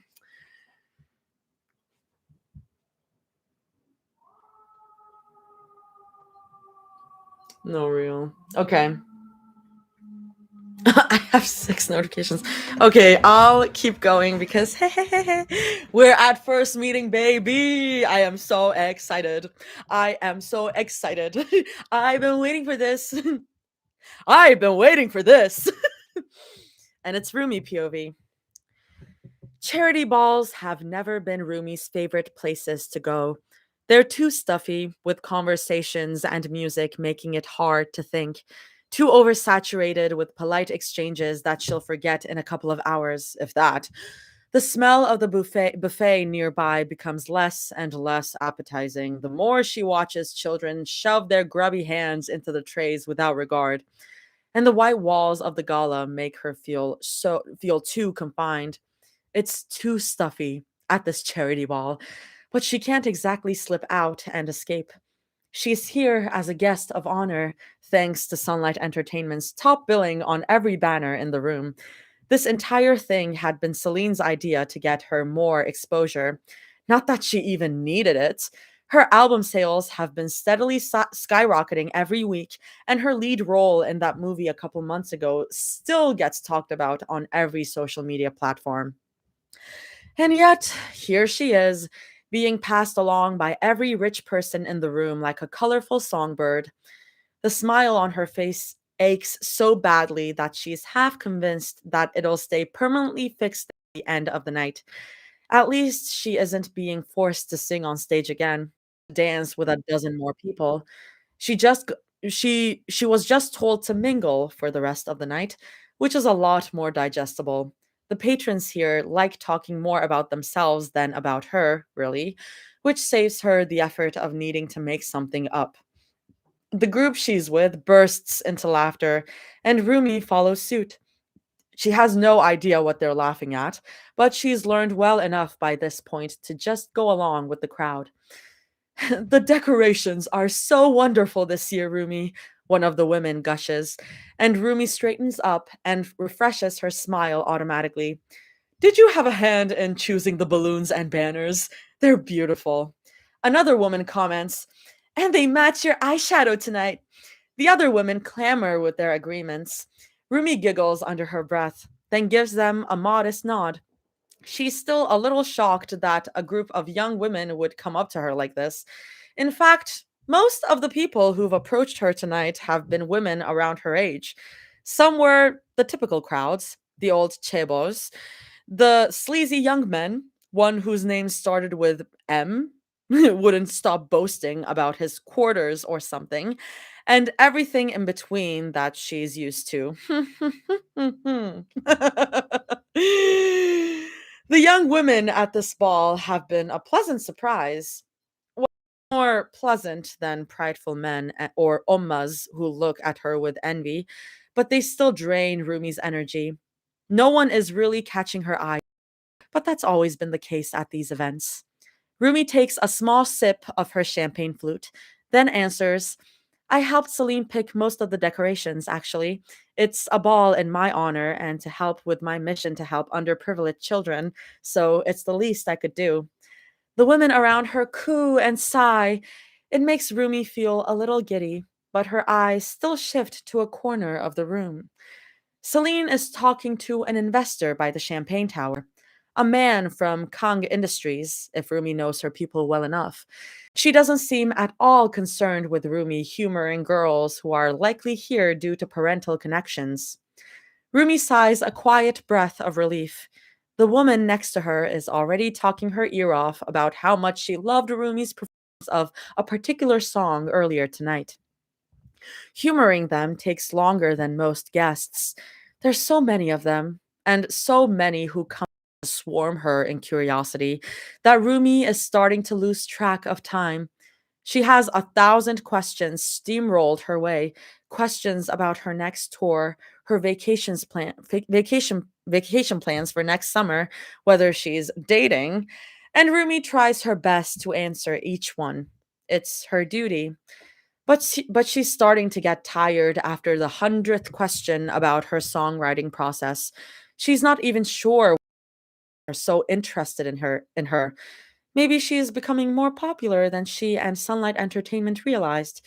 Celine would love to hear about this when we get the chance to talk tomorrow. Rumi drains the rest of her champagne and waves over a waiter to take the flute away. As he stacks it onto his platter, Rumi tells the girls, I'm really sorry, but I need to run and check in with the other guests. Will you girls be okay here? Rumi gives them a sheepish smile, and the girls giggle at her. That certainly wasn't her intended effect, but at least it was better than them begging her to stay. She waves a lazy goodbye, then slips out of the crowd. She can hear them talking amongst themselves. Mostly things like she is so pretty and I really should have asked for an autograph before she and I think she's the second prettiest here, but that's only because I saw. I wonder who else you saw. Rumi looks around the ballroom, hands fisted in the front of her dress to keep people from stepping on it. No one pays her any mind. It's so late that most of the crowd are either those 15 champagne flutes in or those who found a good circle to rub elbows with. Charity balls have never really been about charity with these kinds of people. It's connections and dick measuring in disguise as a good cause. And after over 8 hours, 8 hours, you say? And after over 8 hours of dealing with their bullshit, Rumi needs some air. She already knows the bathroom is a 50-50 chance someone will recognize her and strike up another conversation while they stand in front of the sinks and listen to the toilets flush. That's not what she wants, even if some cold water on her face would help. She wants complete silence for a couple of minutes. She pauses when she spots an open glass door. The door spills into the night with its twinkling stars and the promise of no one in sight. It makes her loosen a breath, just what she was looking for. Rumi elbows past as many people as she can while keeping her head down. She makes herself as small as possible to get where she needs to be. She makes it to the giant glass door just fine. The breeze is nice on her skin, and she inhales deeply with a relieved smile. They probably kept this open to give the patrons inside some semblance of fresh air. She can't hear any conversations from outside, and she looks up at the sky in gratitude. Someone elbows her from behind, and Rumi spills out into the balcony with unceremonious yelp. She doesn't breathe. How could she possibly take another breath? The woman in front of her has stolen it all away. Hell yeah, baby. Yeah. Let's go. Yeah. Okay. She's not sure who it is exactly. I wonder who this is. I wonder. She's not sure who it is exactly, and she blames it on the shadows of the night and the way the woman has her back turned to her, sipping languidly from a champagne flute as she leans on the balustrade. Rumi practically knows every person at the ball by name at this point. She knows who everyone is and what use they could be to her career or to sunlight. Celine had hammered that into her. Know everyone. But Rumi is certain that she's never met this woman. She's certain because she would have remembered what it felt like to meet an angel. Whoa.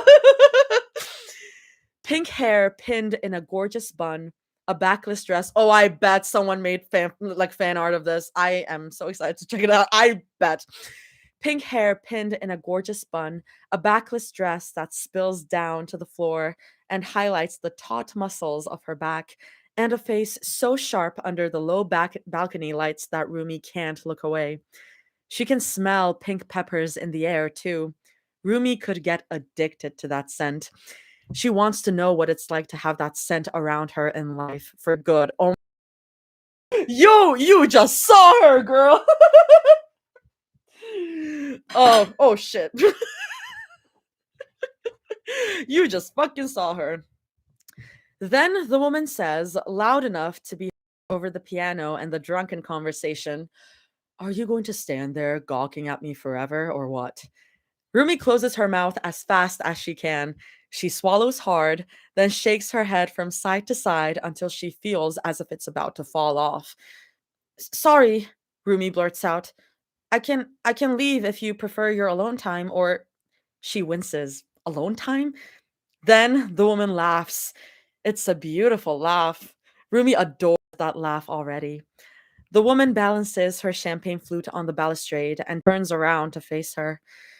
Her brown eyes are twinkling with amusement, and the curve of her lip only emphasizes it. She's gorgeous.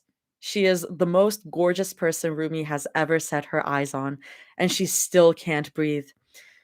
If you're out here, you were probably looking to get away from all that, the woman says, waving a lazy hand towards the pantry, which means you're nothing like that, and that you wouldn't be half bad to talk to.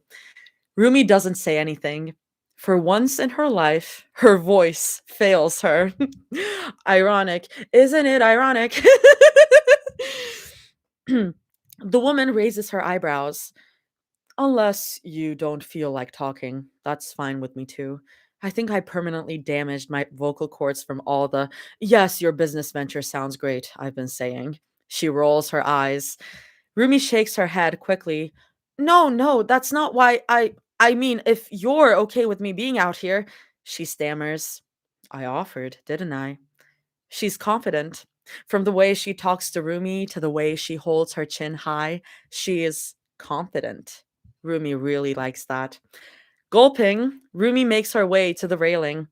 Below them is nothing but inky blackness and the shadows of the garden. Being this close also means that she can smell more of that perfume, bold, sweet, and pink. It suits her. Rumi offers her hand. Rumi, she introduces. The woman's lips quirk into a charmed smile. Rumi shifts her weight from foot to foot under her gaze. When she doesn't say anything back, Rumi demands, What would I do? The woman shakes her head with a chuckle, but she still takes Rumi's hand. Her hand is impossibly smooth, yet she shakes with the kind of confident firmness Rumi has only felt with Kangmira. She introduces back, lips still curved in a happy smirk. I know who you are. You're Sunlight's girl. I would have had to sleep through the past decade not to recognize you. The first thing that Rumi thinks is, God, that name is as pretty as she is. And the second thing is, Kang Mira, Kang, the Kang family. Oh, she almost smacks her forehead against the railing. No wonder Mira looked like she stepped off the pages of an expensive magazine. It's because she has. From photo shoots with her entire family to gracing the front cover of Vogue Korea, Rumi has seen her everywhere. Rumi laughs awkwardly, then replies, And I know you. You were all over the news a couple of months ago. Mira snorts. She picks up her champagne flute and holds it up to Rumi in a wordless toast, sipping it with a coyness that keeps Rumi's eyes locked onto her upper lip. This woman has a tight hold on her, and Rumi's only been standing out here for 5 minutes. I'm always on the news. Perks of having the parents that I have, Mira says sarcastically, rolling her eyes. But I can't believe that me pole dancing to one of your songs on my story had to be newsworthy. Shut up! Shut up! Shut up! Shut up!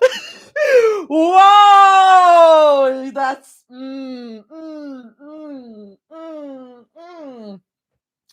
The only pole dancing Mira that I've read was in Demo's fic. In Demo's one shot. Oh, baby, baby, baby. Baby, baby, baby. You need art of that ASAP. Hold up, pole dancing. Demo, is that you?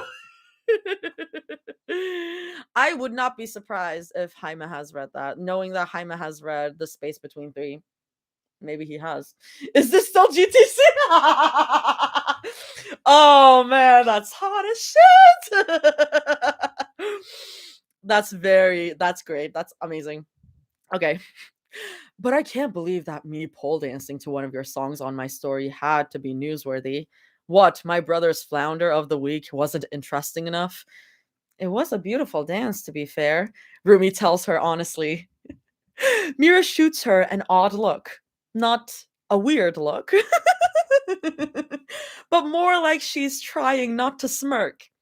What? Rumi asks, squaring her shoulders. They've only just met, and Mira already has her on her toes. You saw it? Mira asks her. She sounds both surprised and amused.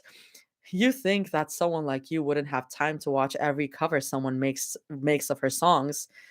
Hey, I try my best, Rumi retorts, leaning one elbow on the railing. And you weren't just anyone, you know?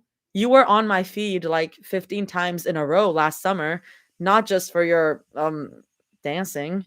She winces again. Oh, she must sound like a weirdo for admitting she watched Mira pole dance and calling it beautiful too. Mira probably thinks she's a weirdo. Mira probably never wants to talk to her again. She should be slapped across the face. Honestly, she wouldn't even be offended if Mira scoffed and just left right now and but then Mira laughs. Oh my overdramatic queen. It's unrestrained and nothing like the laughter in the ballroom. It's not synthetic. It's inelegant and unrefined, but that's the way that Rumi likes it. She likes it a lot. I'm glad you enjoyed it then, Mira purrs, leaning on the railing and propping her cheek on her hand. Rumi's face warms at how flirty she sounds. Is she flirting? No, she can't be. I can't say that I'm fan club level. I can't say that I'm fan club level of being a Rumi. What do you call your fans? Rumi Nation. But I do like your songs. They're nice to listen to in the car. Rumi breathes out a shaky laugh. If I knew you were listening, I might have tried to sing better.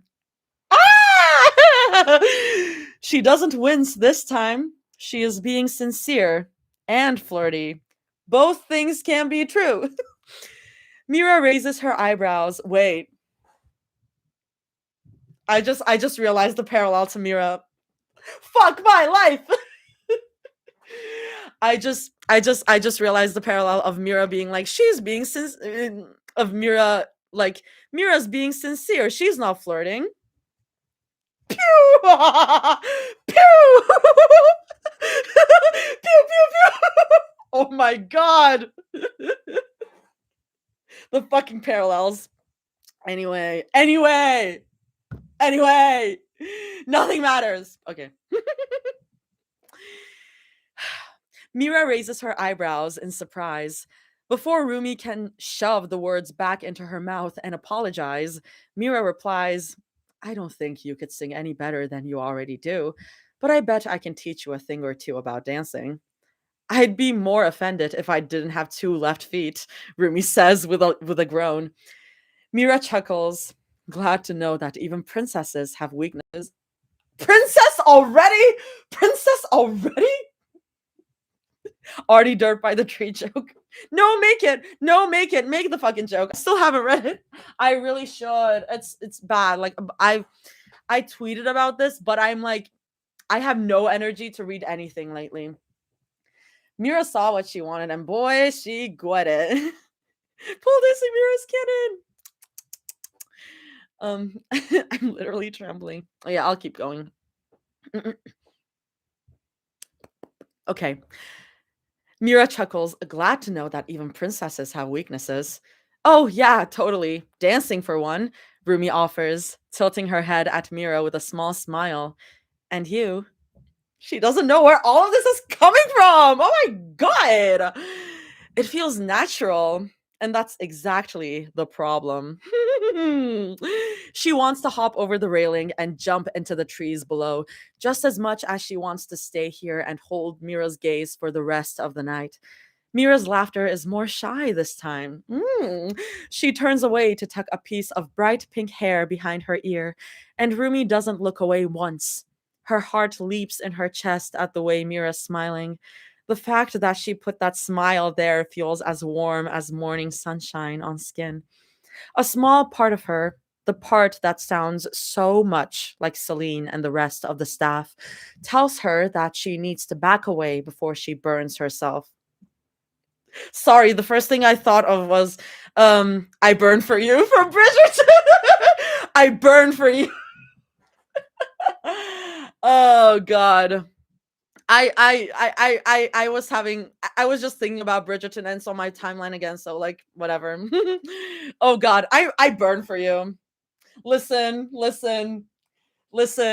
That season had its flaws, but my god, I burn for you is still like oh god. Okay. Sorry, I lost where I was. But whether it's because of the champagne or the way Mira's pretty eyes find hers again, Rumi ignores it. Rumi clears her throat when Mira doesn't say anything. Evenly, she asks, so what are you doing out here? Too tired from dancing? Mira sighs through her nose in amusement. Do you want me to give you the corporate answer or do you want something a little stupid? Tilting her head in confusion, Rumi asks, can I have both? Greedy, Mira chides, and Rumi playfully rolls her eyes. Then Mira answers candidly, Feet got tired from teaching everyone how to dance. Rumi waits for her to continue. When she doesn't, she asks, and the stupid, that's probably not that stupid answer? Mira laughs under her breath, but she doesn't answer right away. She looks up at the night sky instead, and Rumi follows her gaze. Out here, the stars are much brighter. Then Mira points to a cluster of them, somewhere in the middle. I was walking around the ballroom, peeked through the door, and found that. Mira remarks, lowering her hand. Rumi squints at the sky. It looks like a turtle, doesn't it? I'm gonna kill my elf. Hmm.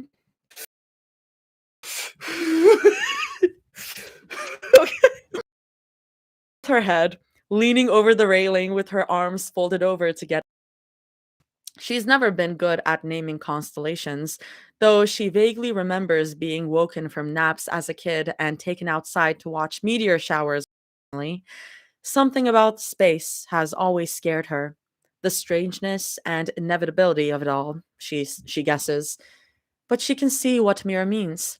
It's a little wonky, and the world is swaying beneath her all the alcohol, but she can see it. You're fond of turtles, then? Rumi asks curiously. Mira hesitates, then shakes her head. I'm gonna kill my elf. Mira hesitates, then shakes her head just slightly. She mirrors Rumi's posture, leaning over the railing. They're cute, but not my thing. Just reminded me of a friend, I guess. This is their first meeting. This is their first meeting.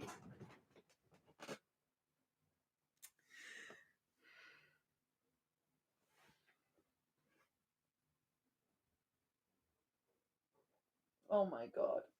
The specter of Zoe Choi. Oh my god. The specter of Zoe. The specter of Zoe haunts all the time. Oh my god. Oh my god. Oh my god.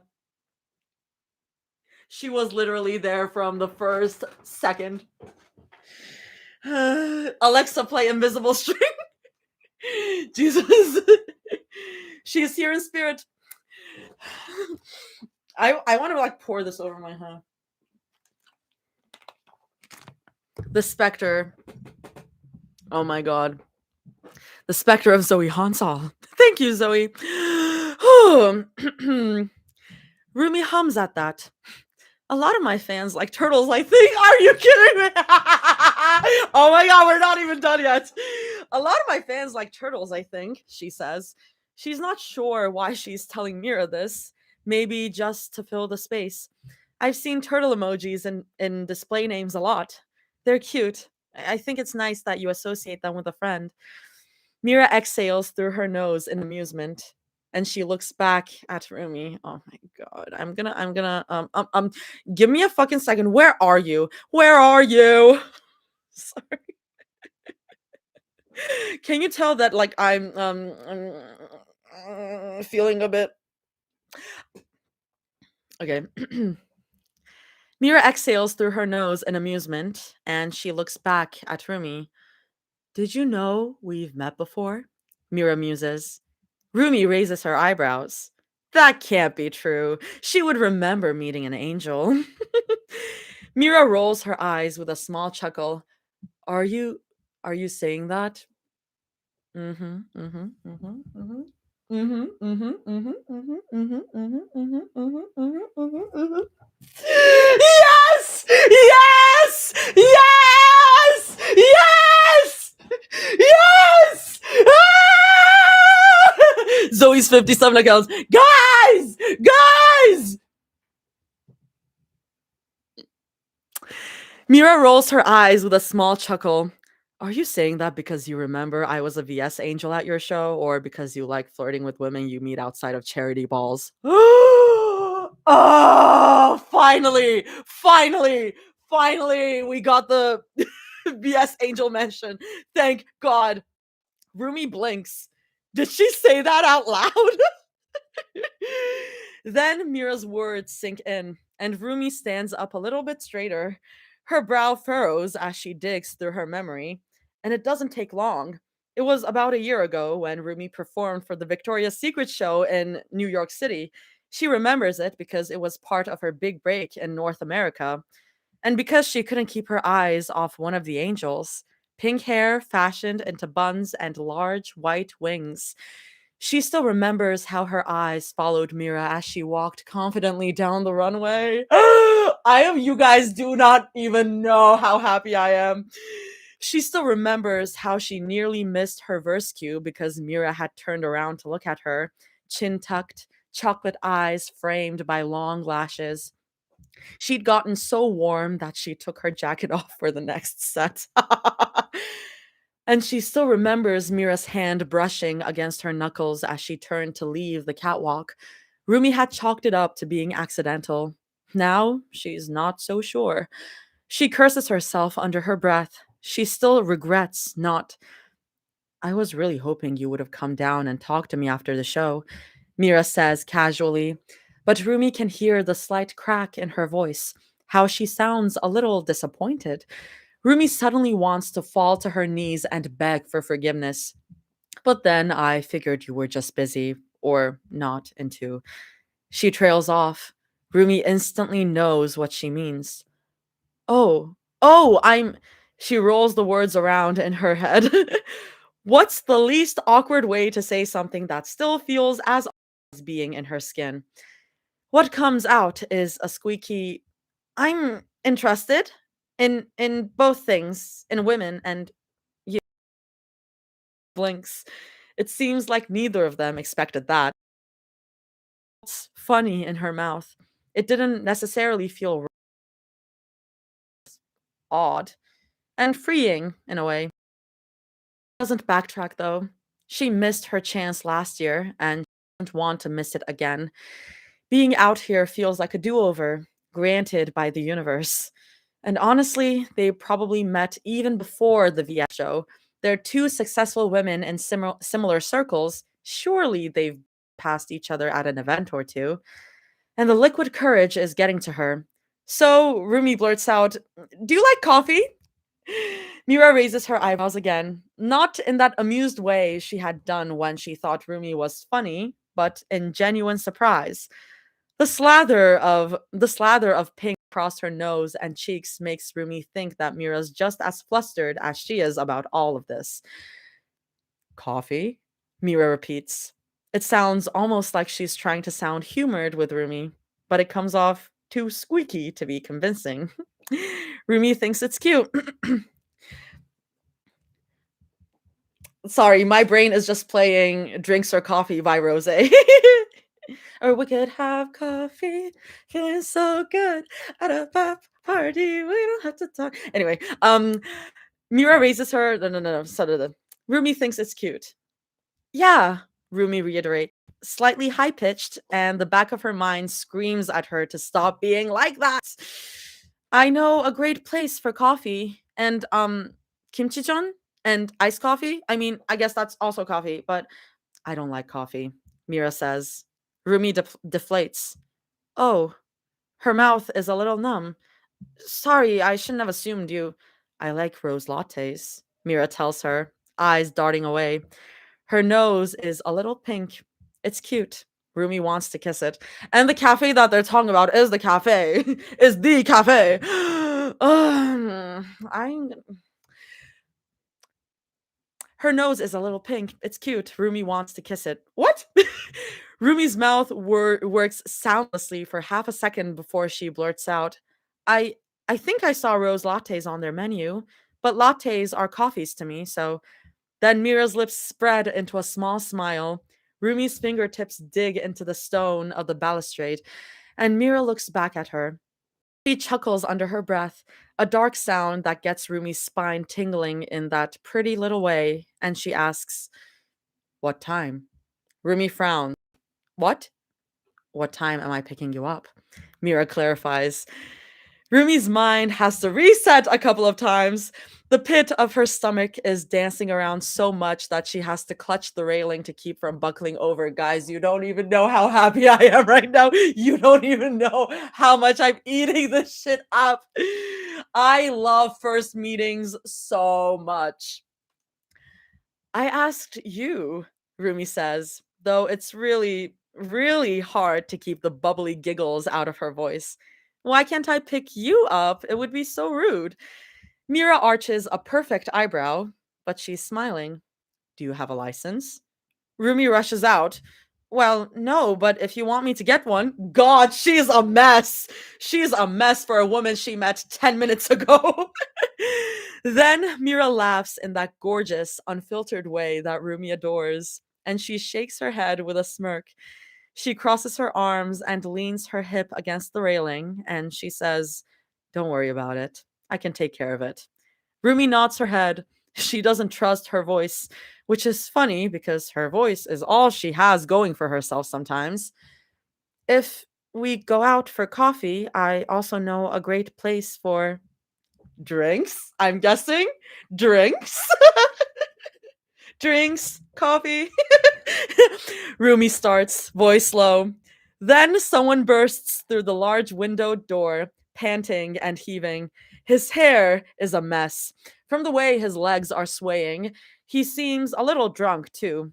Rumi can instantly see the resemblance from the cut of his jaw to the angle of his eyes, but he's nowhere near as attractive as Mira. Mira, the man calls out angrily. We've been looking all over for you. Mira rolls her eyes. She doesn't seem at all concerned with him or his panicked anger. Give me 5 minutes, she tells him casually. 5? We were supposed to be home half an hour ago. Father's angry that it's cutting into his sleep. If you don't. Okay, fuck. All right, Mira huffs. She waves him away dismissively, and he opens his mouth to shoot back at her for the transgression, but he just huffs right back, angrily runs his hand through his hair, and turns around to go back inside.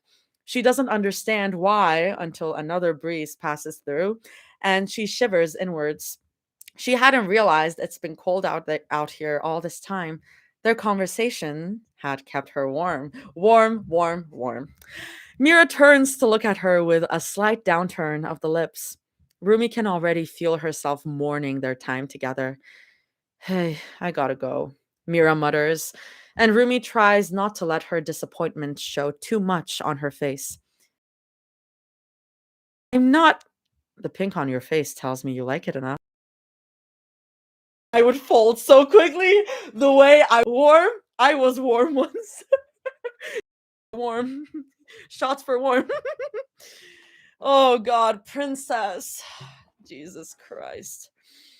Rumi clamps her mouth shut.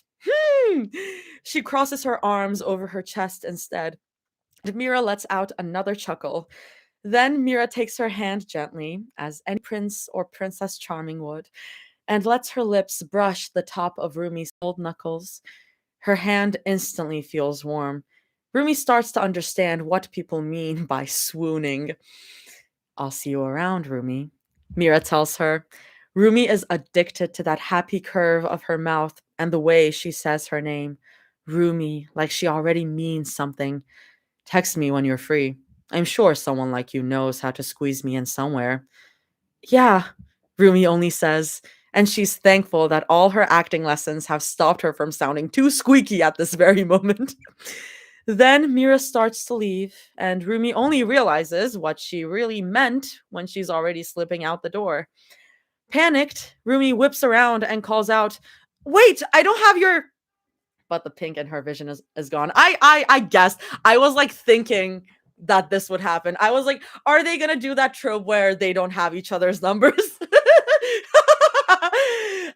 Rumi will find a way to figure it out. Rumi will use her resources. But the pink in her vision is gone, and Mira is whisked away somewhere at the party by her family. It leaves Rumi alone in the dark night, standing against a stony balustrade that holds nothing but Mira's champagne glass, complete with her lipstick mark on the rim, and a napkin right underneath it. Oh, that's good. Wait, that's good. That's good. Curious, Rumi picks up the champagne glass. For a split second, she considers draining the rest of its contents, with her lips right where Mira's had been. But she chalks up the temptation to the alcohol she already had. The napkin underneath Mira's champagne glass is marked with black ink. Expensive black ink, if the bold curves of the numbers have anything to say about it. A phone number with a small heart next to the last digit. Oh, I love. So, classic. The excitement that climbs her throat is like nothing she's ever felt before. Not even when she won her first award as a teenager or when she landed her first big role a couple of years ago. She almost squeals in delight. She almost jumps up in joy like a lovesick puppy. Not funny. Hell, the involuntary noise from the back of her throat is practically that, squeaky and joyful. When did she write this? Rumi wonders gleefully.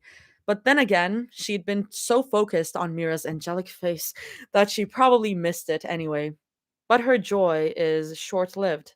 Before Rumi can memorize the numbers and the way that Mira writes them, keeping them near and dear to her heart, another breeze comes by. Girl, please. It's stronger and it nips at the back of her neck with its force. Then the napkin flies away into the night with one quick blink. turning into nothing but a white speck up in the sky.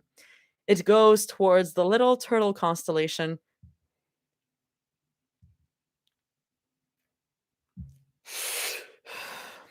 Rumi stares at the sky in shock. She stares for so long that the white speck has ceased to exist, and the stars look down at her with their big, judgmental eyes. Her body has gone cold with shock and the night air. If there's one thing that everyone knows about Rurumi, it's her coolness under pressure. It's the fact that she never seems to lose her composure when it comes to wardrobe malfunctions or technical difficulties on stage, and that she has never been anything less than perfect in the eyes of the public. It's what makes her the darling of Sunlight Entertainment. It's why the world loves her. And yet, Rumi can't help but let out the longest, loudest groan she's ever made in her life as she stretches over the balustrade and smacks her head against the cold surface. You'll find a way to find that number, like, girl. The next section is also Rumi. I'm gonna check the comments real quick. Get in the comments. Truly, 'tis a day to rejoice. Zoe needs to stop haunting the narrative and wake up already.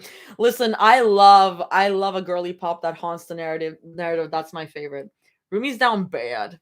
For the record, Nick says hi. Did you say for the record on purpose? Did you say for the record on purpose? Hi, Nix. For the record. That's funny. That's funny. Hi, Nix. He told me to. Of course he did. Hell yeah. It's amazing. Rich Sugar Mommies, Rumi, and Mira fighting for Zoe. Rumi gets a cute date for Zoe, our date. I swear if we get a part where Zoe hears them talking in her coma.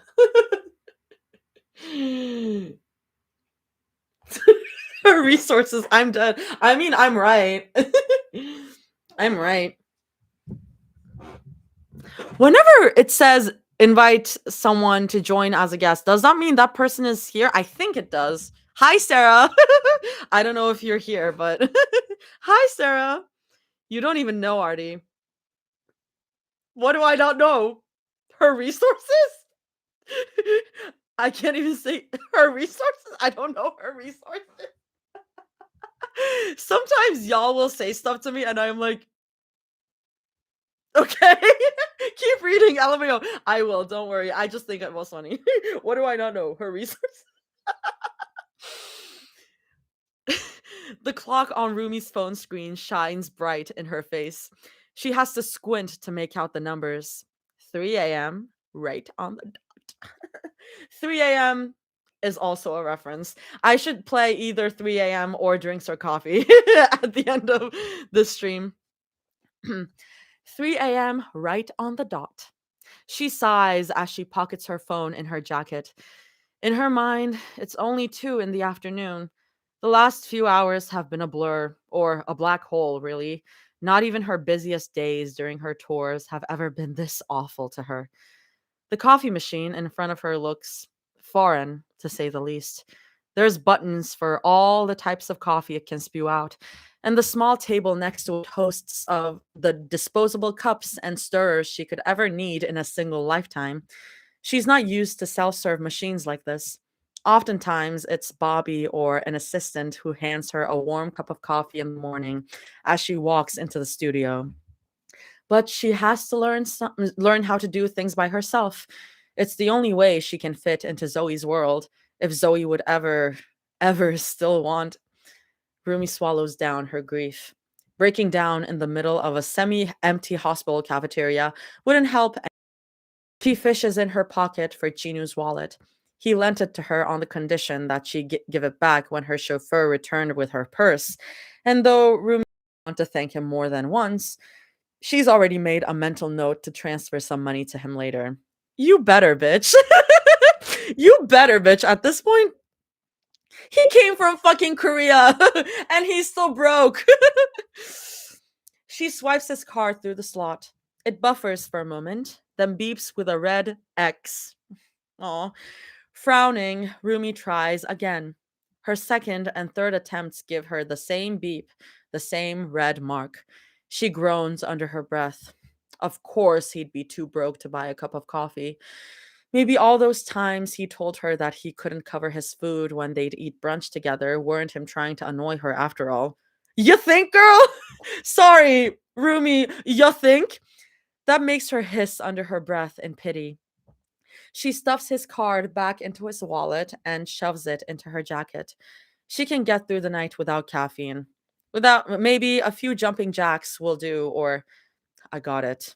Mira gruffs behind her. She reaches over Rumi's shoulder to swipe her card. Rumi clicks her tongue. Right. Mira always has backups on backups, with one hidden behind her phone case at all times. She never cared if she lost track of one, or if someone used it to splurge. Maybe it would be good for them, Mira had told her once.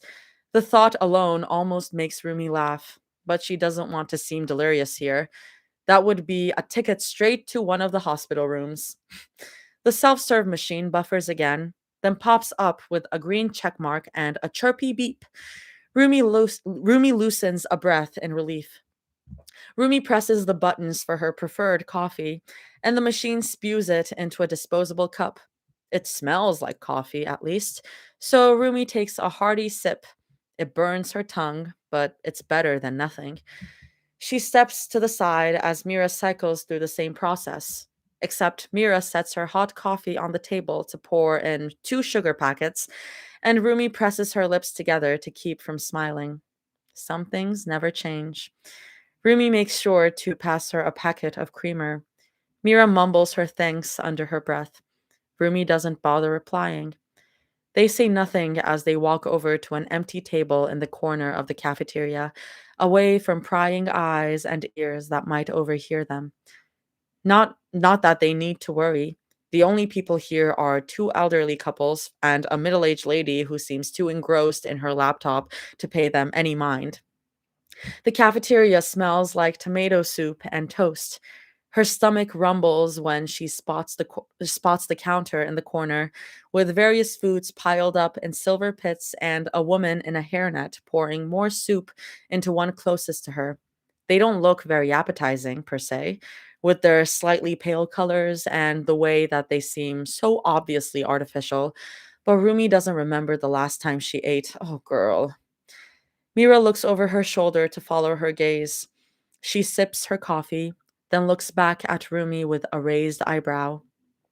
Rumi has something snarky on the tip of her tongue already. She wants to tell Mira to stay that way, that she's only hostile because of them and what they did, but all Mira does is chuckle under her breath and tell her the the food here isn't free. Shocker, I know. I can come with you if you're hungry. Rumi hesitates at that. She's not used to Mira being nice to her like this. Well, nice is a strong word. Civil, maybe. I feel like civil is gonna become, at this point, civil is gonna become one of the trigger words. We've seen it so much. Mira seems to read her mind. She leans back in her chair and shrugs. What's the point in fighting with you? Mhm. Oh, what's the point in fighting with you? She asks, and she sounds so tired that Rumi has to look down at the table in mild shame. All that's ever done was, her voice catches, was fuck us up more. So no more fighting. Crossing her arms over her chest, Rumi continues to stare at the slightly discolored cafeteria table. Yeah, yeah, you're right. I agree. She can feel Mira still staring at her. Mira puts her coffee cup on the table. If you agree, then do you want to? Rumi glances up at her in confusion. She frowns, then asks, want to what? Get food. There's no snark in Mira's voice this time. There's no comment about Rumi being stupid for not getting what she means. It's a simple clarification. It's not laced with any sort of affection, but it still feels like opening a scab to hear it. I'm not hungry, Rumi mutters. Mira snorts. You're really going to try something like that with me? She doesn't have to ask what Mira means by that. Mira knows so much about her that Rumi trusts her more with knowing things about her than she trusts herself. Still, Rumi keeps her arms folded over her chest protectively, and she continues staring down at her coffee cup on the table. The wisps of steam are more exciting to watch than the tight look on Mira's face. Then Mira sighs, "Fine, I'm hungry. I'll be back." The chair scrapes loudly in Mira's wake, and Rumi looks up in surprise. She can't say anything to keep Mira from leaving because Mira is already striding down the cafeteria towards the origin of the X smell. Rumi huffs under her breath and lets her back slide down against the chair. Fucking Mira and her long legs. It doesn't take long for Mira to come back. Rumi occupies herself with watching the steam from her coffee gradually slow, and she startles when something drops onto the small, circular table. Two plates, one with Mira's favorites, like scrambled eggs, grilled salmon, and tomato basil soup. There's a small carton of strawberry milk to go along with it. The other plate has Rumi's favorites. If Rumi had gotten up to pick her plate, it would be portioned out exactly like this, down to the chocolate milk. "You didn't have to," Rumi croaks. "I know." Mira says simply, "I felt like I had to," goes unsaid. Or it could very well have been, "I wanted to." Rumi can't tell which one Mira is thinking right now.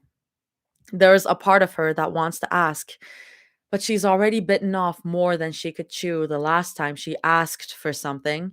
She doesn't know where they stand anymore. They eat in silence. At this hour, there isn't much Rumi can tune her ears to. The clacking of the woman's keyboard nearby is both soothing and annoying, and the conversations of the elderly couples farther down the room are too quiet for her to try and eavesdrop. There's a small TV against one corner of the cafeteria that plays an American football game, but she can hardly understand the rules as it is so real, me. But the running and muffled shouting from the TV provide her with enough cover as she chews and spins. They don't really need to talk to each other in such a near and dear routine for them when they were dating. To be eating in silence now. It feels so. It's that weird half an hour into their quiet late night dinner. "Bobby called me an hour ago." Mira moves her. She frowns, but she doesn't seem all too concerned. "What did he say?" she asks. Rumi doesn't know politeness or because she's genuinely curious. Rumi answers, "Sorry, connection issues. Let me, I'm just gonna open the door." Okay. Ooh! Mira moves her fork from her mouth to look up at her. She frowns, but she doesn't seem all too concerned. "What did he say?" she asks. Rumi doesn't know if she's asking out of politeness or because she's genuinely curious. Either way, Rumi answers. She has to if she wants some semblance of normalcy. She craves it. "He told me not to worry about the media shitstorm," she says slowly, poking at her food with her plastic fork. Mira grimaces. Riding a company car being T-boned isn't the easiest thing in the world to do. Despite Bobby's best efforts, Rumi still worries. And he heard about Zoe. He told me that he freed up my schedule for the next 3 weeks, then said if I needed any more time off, I had to do what was asked. Mira sits there quietly, looking at Rumi, jaw working, as she tries to think of something to say. Rumi knows exactly what she wants to say. "You can ask me," says simply. "I'm not going to be mad." "I know that, just," Mira replies, a little irritable. She puts down her fork entirely and leans on the table with her forearm. "I didn't want you to think that I was going to ask because I wanted to be petty or something." Rumi shrugs. "If you wanted to be, then I wouldn't have cared." to be. Mira deflates at that. She doesn't really get why. Shut up. Mira deflates at that. She doesn't really get why. She's just telling the truth. For once in her life, Rumi is telling the sole truth. For once in her life, Rumi, girl, you're an unreliable narrator. You're not that unreliable. I don't think so. Listen to 36 questions. They sit there quietly for a little while. They pick at their food, but don't really eat it. It's hard to eat when the elephant that sits between them is so hard to digest. Artie, what did you do? What did I do? What did I do? What did I do? Artie oh, the ambulance. I don't think that was an ambulance. I think that was a fire truck. I live next to a fire station. I think that was a fire truck, y'all. I don't think it was an ambulance. Okay. She's just sung the truth for us. Okay. They sit there quietly for a little while. They pick at their food, but they don't really eat it. It's hard to eat when the elephant that sits between them is so hard to digest. Then Mira asks, softer than Rumi had imagined the question to have come out. Did Celine call again? Rumi sighs through her nose, not because she wanted to pick a fight with Mira, but because the question itself, as objective as it is, warrants it. You already know she doesn't want me here, but Rumi shrugs, a little helpless. Her voice strains, but what can she do? She told me that I can come back to Korea when I get tired. And I told her that I was staying and that I wasn't going to make any promises to her. Rumi swallows. She left me alone after that. Jesus. Left me alone was a bold way to say it. Celine had asked her to reconsider her decisions and told her outright that staying for too long in California was bound to be trouble, but Rumi didn't really care. For once, she didn't care what Celine had to say. I mean, we know that Rumi would put her girls before her career. We know this. There's a part of her that knows that once this scar scabs over, she's going to regret every little thing that she dismissed with Celine. She knows that it'll become a focal point of her chronic flare ups of shame, but that's not what she cares about right now. That's something for her to think about when Zoe is out of here. When Zoe isn't fucking intubated on a hospital bed from something that was all her fault. I rented an apartment near here, Mira tells her. It snaps her out of her thoughts. Mira doesn't look up to meet her gaze. She's too busy poking at her food again. Rumi's mouth feels dry. Still, she responds, I was just planning on sleeping here. Pulling out a chair to sleep by Zoe's side hardly feels like the most comfortable thing in the world, but it's better than nothing. She'd sleep on the floor if she had to. Mira adjusts her glasses on her face. She glances up at Rumi for a moment, then looks back down at her food. She stabs a piece of salmon, then tells her, I know, but we can't exactly borrow a shower here, and we don't. She clears her throat. We don't know how long Zoe's going to be here, so. She shrugs, but Rumi can tell how helpless she feels from the way she keeps looking away. And they haven't showered since doing all that shit. Since, oh my god, like the sex, the running through rain. Oh my god, they must be stinking. Only one bed trope, please. Only one bed. I love me an only one bed trope. Okay. She shrugs, but Rumi can tell how helpless she feels from the way she keeps looking away. I can rent one nearby too, Rumi mumbles, almost to herself. Thanks for the reminder. I'll probably sleep there once in a while if my neck. I was offering to let you have it too, Mira tells her simply. She finally holds her gaze. I doubt I'm going to sleep in that bed anyway, but you have the option. And the shower, obviously. Rumi doesn't know what to say to that. It's an olive branch. It's an olive branch. It's an olive branch. Takes her silence for something else. I can drive you there whenever you need to, if you want, or you can walk. But she stabs another piece of salmon, harder this time. She clears her throat. I heard this area isn't that safe, so I think it would be better if I. Thank you, Rumi whispers. I know you didn't have to offer it to me, so thank you. Mira's shoulders drop, ever so slowly. The silence between them doesn't feel comfortable, but at least it's not suffocating. She can hear cheers and a sports announcer starting to shout from the TV. Wishes that it were dead silent in the room. Rumi watches as Mira sits back in her chair and picks up her coffee cup. She blows a little, then she takes a small sip. It's funny watching her face contort a little from the taste, or from the heat of her tongue.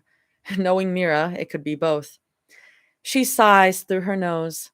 It comes out like a small, breathless laugh. Mira's eyes snap over to her in curiosity.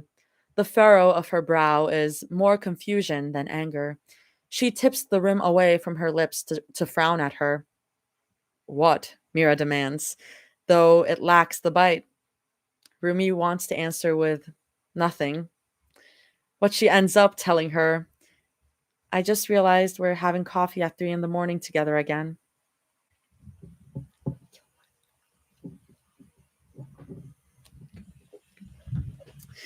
Oh, God. And a flashback. And a flashback. And a flashback. Is Buddha. It's happening, people. I feel like coffee at 3 a.m. is going to be another trigger. Coffee at 3 a.m. I see. I see. Thank you. Oh, I'm gonna read the. They're communicating. It's happening, people. It's happening. Yeah, they need a bit of cleanup. Coffee at 3 a.m. Ooh, I just. Nix! Nix is here. Hell yeah. Wee woo, wee woo. They're gonna U-Haul. Only one bed, but please shower first. Yeah. Need me some coffee at 3 a.m. I had coffee before this. My fucking. Okay. Should I bring my. There's a lot of background noise, so I might bring my mic again. Okay, let me check that. So many trigger. Nix is on YouTube. Yeah, yeah. Oh, the trigger list will be longer than the fic at some point. I doubt that. Oh my god. I don't know if you can hear my radiators, but they're pissing me off.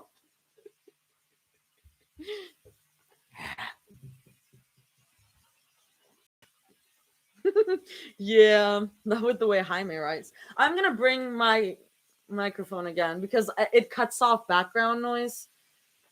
Okay, sigh. Or I don't know.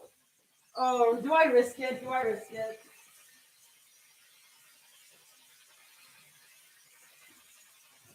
I guess I need to charge both of these.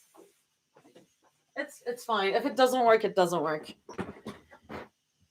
It sounds like Rain TBH. Oh, then we're not changing anything. Then we're not changing anything. Okay. Mira takes a sip of her rose latte as she looks down at her phone on the counter. There really isn't anything interesting to scroll through, but it's better than staring at other late night patrons and looking around for a certain pop star idol. For it being 3 a.m., this cafe definitely has enough customers to keep afloat. Each sip of her drink tells her why. The lull of conversations around her almost makes her want to fall asleep right where she is. The smell of it's been snowing here as well. The smell of pancakes in the air this late into the night makes her want to drop her head onto the counter and sleep and dream of desserts for the next couple of hours. But she doesn't. She's waiting for someone. Someone who promised her that she didn't need a ride and that they could meet up here at 3 a.m. sharp.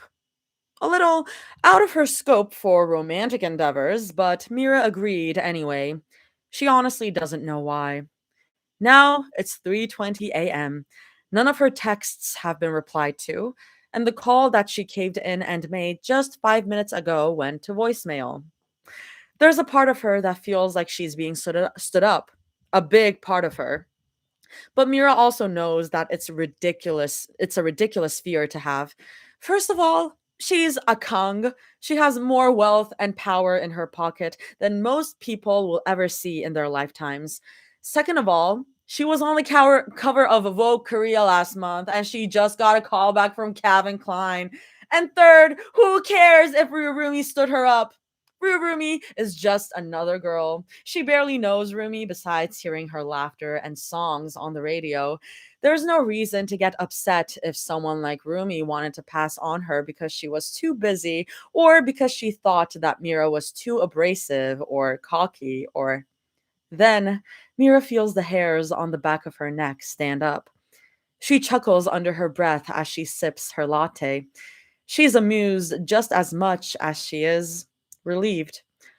You know you're really bad at sneaking up on people, right? Mira remarks. She hears a groan behind her. She lets out a laugh, and Rumi pulls out the chair next to her with a mild scrape. No one looks up. At this time of night, people are either too drunk or too tired to take a closer look at either of them. It used to work on my ex, Rumi muses, looking at her with a sort of pride that makes Mira glow. I'm kind of glad it doesn't work on you. What into people who can't scare easily because you have sharp teeth? Mira teases. Ooh, ooh, ooh, finger and teeth. She passes Rumi her small basket of fries, and Rumi beams at her in gratitude. Rumi picks up a fry and she admits, actually, I'm into people who have a tough shell but a soft heart. Mira guffaws at that. Like a turtle? Rumi kicks her shin under the table. You're laughing, but you're just calling yourself a turtle, she argues. And Mira only dodges her next kick with another laugh. Mira has no idea why she was so worried. They've been texting nonstop for the past week. Hell, they've been texting so much that she's been reprimanded at least a dozen times to get off her phone during meetings and shoots. At least the pink glow of her face helps with her campaign shoots. Being with Rumi is just so easy. It comes so naturally to her. She bets she could be here with Rumi, talking the night away with some fries between them for the rest of her life. She shakes that thought away as hard as she can. This is their first date. She shouldn't be thinking like that. Who knows what could happen here? I had no idea that we had places that stay open this late. Mira comments when their conversation begins to fade. Rumi shrugs with a small smile. It's why I like it. I can come here whenever I want. It was the first thing on her mind when Rumi texted her the address and time. She thought that it was a joke, a cruel one by a girl too pretty and good, but a quick search online proved it was real. Just to make sure we don't get caught, Rumi texted her texted her yesterday, or we could meet earlier if you want to. Mira hadn't really thought about the prospect of getting caught, but she thought Rumi had a good point, especially when Rumi insisted Mira shouldn't pick her up, just in case someone might be watching. The last thing she wanted was to have her business aired out on a first date, no less. That's another thing. Sorry, I saw more. Sorry. That's another thing that she likes about Rumi. Nix, you're sick for that. Nix, you're sick for that. You're sick for that. Anyway, that's another thing that she likes about Rumi. She thinks ahead further than Mira ever could. It's a cute trait of hers. My little ruminator. Mira had teased her over the phone. She can still hear Rumi's whine. Nix!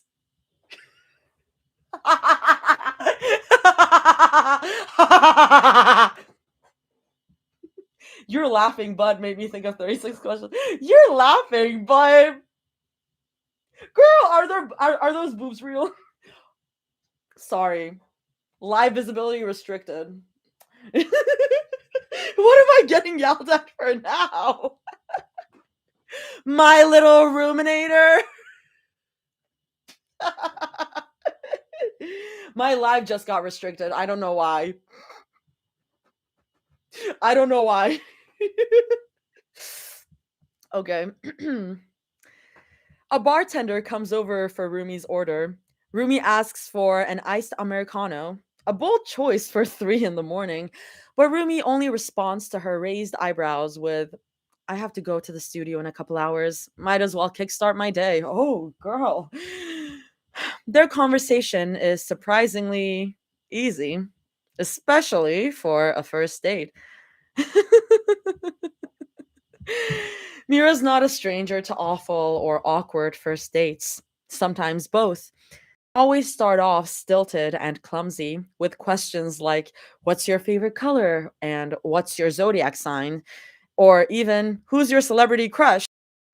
She wouldn't call them boring exactly, but they're never memorable, especially since half of them end with her date staring straight at her when the bill comes, which Mira doesn't mind, but it always rubs her the wrong way.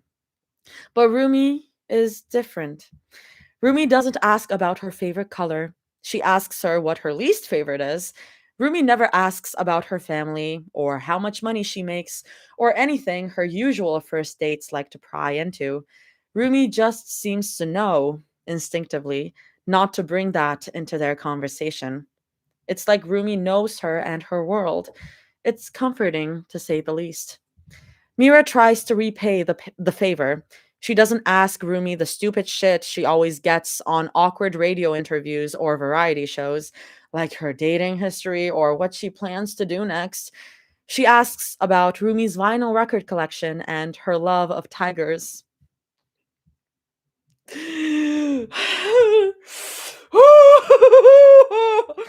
Being here with Rumi at 3 in the morning gives her a sense of normalcy she's never truly had. At least not since she was 8. It's a nice feeling. Rumi kicks her in the shin when Mira tries to mimic her dopey smile. I don't know why you hate it so much, Mira remarks, a smile of her own blooming over her face. I think it's cute, Goguma. First Goguma! First Goguma! First Goguma! Oh my god! First Goguma! First Goguma! Rumi squeaks, kicks her again. It only makes Mira laugh harder. Their conversation only starts to die down around 5. The sun is beginning to rise over the horizon, and Mira twists her body and props her cheek on her hand to watch it crawl upwards. It paints the sky in beautiful pastels with clouds that look wispy and young in the backlight. She's never really been able to watch sunrises like this. She likes to sleep in, and the day always seems to pass by without her realizing. Sorry, I just remembered my friend. Um, I am not I am not a person who can like have like endless conversations one on one with people usually, but I have certain friends that I can do that with. And when a friend of mine and I like first like went to get dinner together, like our first time like getting food, like our first time outside of just like seeing each other out like in where we met basically, and we like talked nonstop to like 4 or 5 hours, and I'm like, I miss her so bad. I miss her so bad. Anyways, I got sad. She had to move away. Hmm. But today feels different. It feels like the beginning of something new, something wonderfully new. Rumi scratches at the surface of the counter as she chuckles at Mira's dry joke. The silence that blankets them is nowhere as comfortable or scratchy as the silence at the dinner table with her family. It's soft and warm, and Mira wants to tuck her chin under it and close her eyes. Instead, she says, I wasn't really expecting you to ask me out after the charity ball. Rumi tilts her head at her. Mira almost coos. She looks so much like a lost dog that Mira almost squishes her face. Why wouldn't I? Rumi asks, so sadly that Mira almost regrets bringing it up. Mira shrugs. She drums her fingers on the table as she clarifies, well, you didn't say anything to me for 2 weeks. Not that I cared. She kinda did. She'd jump every time her phone buzzed. Just figured you were too busy for me. I guess we're learning about the resources now. We're learning about the resources. She had dropped her phone during a shoot with a gentle monster when she checked her notifications and saw that a strange number texted her, claiming to be Rurumi from the Sunlight Ball.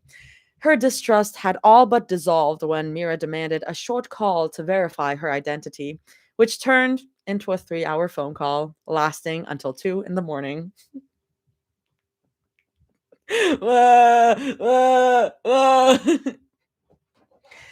Rumi's eyebrows jump up. Oh, she squeaks, just as her face starts to blush with that dusty pink that looks unfairly good on her. Mira huffs under her breath in amusement. What, did you lose my number and try out every combination of the digits you remembered? Rumi doesn't say anything. Rumi. Mira deadpans. She straightens up in her seat to look at her. Tell me you didn't. I didn't, Rumi insists, but the dusty pink just grows darker. It spreads from her nose, and Mira feels like kissing it. Maybe she will after this. I didn't do that. I just, You just? Mira prods, giving her a look. Rumi scratches at the side of her neck as she sheepishly finishes. I asked around for your number. Mira lets that settle between them. The sound of clattering plates and muffled conversation makes it a little hard to think. She blinks. You asked who? Mira prods, giving her a look. Uh, sorry. Mira asks in disbelief. Sorry, my eye slipped. Her voice is climbing high. Rumi shrugs helplessly, eyes darting everywhere but at her. Like people who might know someone from the Kong family. Mira mentally cycles through the potential names in her mind: investors, CEOs, politicians, endorsed celebrities, family friends, etc., etc. She's not sure who Rumi went to specifically, but even the small pool of likely candidates makes her sit there dumbfounded. It's not easy reaching out to investors or her rich family friends, let alone for something like, hey, do you know Kang Mira? I really liked talking to her at this charity event we were at, and I lost the napkin she gave me with her number on it. Do you happen to have it? So the only natural thing that Mira can do is laugh. She laughs harder than she ever has in her life. It makes her ribs ache and her throat hurt, but it's worth it. She feels light with joy, light enough that her head feels floaty, but she can't stop. She's giddy, and for once, Mira understands what people mean when they talk about falling fast and hard in love. Stop laughing, Rumi whines, but her shoulders shake with just as much joy. It's not like I went around shaking a jar asking if people knew your numbers so I could, booty call me. Mira finishes giddily. The mortification on Rumi's face just makes her roar with more laughter. No, I was asking if people knew how to contact you so I could, I don't know, get you to appear in one of my music videos, or I don't. Wait. Mira gasps between bursts of laughter. She has to clutch the counter to keep from falling off her chair. Who ended up giving it to you? She honestly has no clue as to who it could have been. If Rumi had asked them outright, she supposes that it could have been anyone. Who would say no to someone like Rumi? Then Rumi goes quiet again.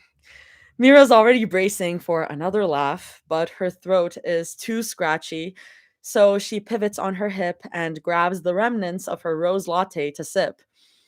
Rumi quietly answers, Kang Minho? Mira chokes on her drink. Oof. Oof. It spills from her mouth and drips down her chin. And it's Rumi who's laughing just as hard as she had been. But sweet, wonderful Rumi still reaches for some napkins from the nearby dispenser to dab at Mira's chin as she continues to laugh. How could she not fall for this woman? Falling for her feels less like a choice and more like gravity. Inevitable. Minho? Mira strains out in disbelief. She lowers her voice when he notices someone beginning to look over at them. She leans in closer to Rumi, who's still grinning at her with unsubtle mischief. My brother, Minho? He gave you my number? Oh, yeah, Rumi says with a proud nod. Willingly? Mira presses. Like you didn't ask someone to put a gun to his head? He just gave it to you? She's not even sure he has her number saved on his phone. Rumi shrugs with a coy smile. She sips at her drink to hide it, but the crinkles at the corners of her eyes give her away. Yeah, I had to do more than just ask him, but it was worth it. It was worth it. Rumi thinks that she's worth it. I'm gonna fucking throw up. Mira breathes out shakily, partially in amusement, partially in disbelief. What did you have to do? She doubts that Minho would want anything from Rumi that he doesn't already have. Not money, not a private jet, not a pile of drugs or food for him to feast on. The only thing that Mira can imagine is so gross that she can hardly stand to think about it. Rumi seems to agree because she grimaces. Yeah, Rumi confirms. Mira raises an eyebrow. Yeah? What you're thinking about, Rumi clarifies. I had to do that. Mira almost chokes again. What? Wait, are we? I don't think they're thinking the same thing. Wait. Okay. Rumi shrugs like it's no big deal. I've gone on worse lunch meetings. Sorry, date, in his words, with people. At least he wasn't horrible to look at, even though his personality made it 10 times worse. Okay, they were. Made it 10 times worse, she says with a huff. I am so sorry, Mira says sincerely, a grimace of her own on her lips. She pities any woman who has to deal with her brother for longer than 10 minutes. And the fact that Rumi had to go out for lunch with him, which he called a date just for her. For her? Rumi shrugs. It was worth it for you. Mira feels so giddy that she almost wants to skip down the sidewalk and start plucking flowers. Why? Mira asks her. She means it to be casual, something akin to a first date question, but it comes off a little accusatory. It comes off more like, why would you do that for me? Than the small query that she wanted it to be. Who could blame her for asking, though? Rurumi probably goes on more dates than she would ever let on, and the way she portrays herself online, winking and joking about being everyone's type, makes it obvious she's not in any shortage of people like Mira. But Rumi doesn't seem to mind the question, doesn't even seem offended by it. She shrugs and smiles at Mira in that painfully charming way, sheepish and genuine all at once, then admits, I don't know, just something about you pulled me, and I didn't want to let go. Mira stares. Then Rumi's smile fades into panicked shock, and she stammers, Sorry, that probably sounded weird for a first date. I didn't. You know what's funny? Mira asks. Rumi raises her eyebrows. Thank you, Radiator. She clams her mouth shut. Mira finishes, softer than she intended, but thankful nonetheless. I think I get it too. The slow smile that spreads across Rumi's face makes Mira's heart feel warm. It's dopey looking. It's more charming than any of Rumi's seductive smiles on all the shows that she saw in passing on TV. It's a smile that she wants to see next to her every single day, if she could help it. Then Rumi checks her phone screen, and her eyebrows jump up in surprise. She starts to frown too, and Mira instantly knows what time it is without having to glance at her own watch. Rumi opens her mouth, but Mira beats her to the punch. Let me drive you, Mira blurts out, and Rumi parts her lips in surprise. She shrugs and looks down at the counter before she can feel too embarrassed about it. I know you said I shouldn't pick you up because you are worried, but we're already here, and I parked in a quiet neighborhood, so she just wants to make sure Rumi gets to her destination safely, and maybe because she wants to spend a little bit more time with her. Not that Rumi has to know about that. Rumi says, her voice a little shaky, You don't have to do that. I want to, Mira tells her firmly. She wants to add, I'd drive you wherever and whenever you want if I could. I'll spoil you for the rest of my life if you let me. But it's a goddamn first date. Who knows how the second date will go or the 200th if she's ever so lucky. The last thing she wants is to scare off the girl who makes her cheeks ache. Rumi breathes out through her nose in amusement. Fine. At least let me pay for your coffee. It's a latte, not don't start with me again, Rumi accuses weakly. Mira presses her lips together to keep from laughing. They were arguing about this over the phone yesterday.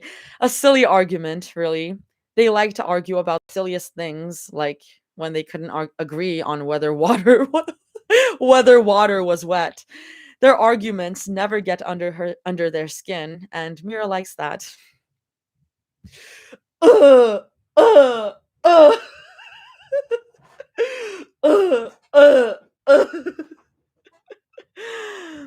I'll pay next time then, Mira tells her, but Rumi rolls her eyes as if she doubts it. Mira never forgets, though, especially not when it comes to someone as pretty and wonderful as Rumi. Rumi pays for their drinks.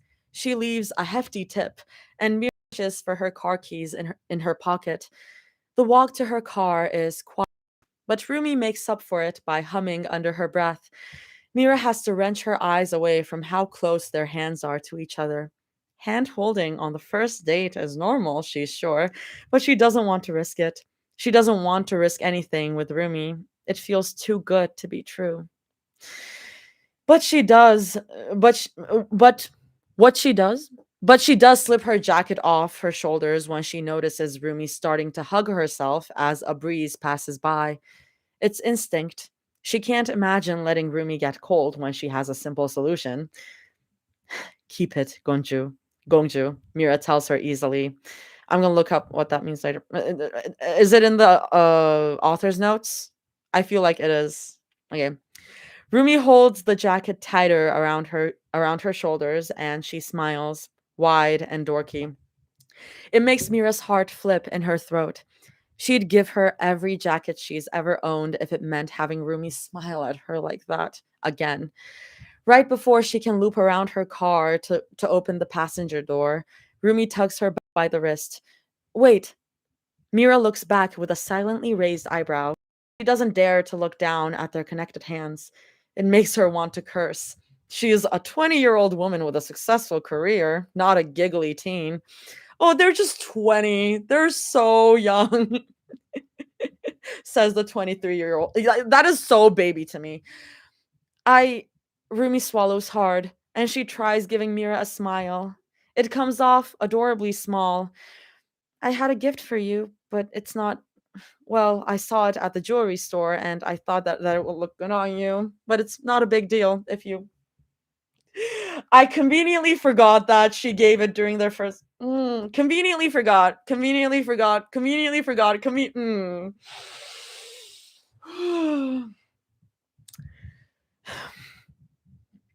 Super normal thing to give at a first date.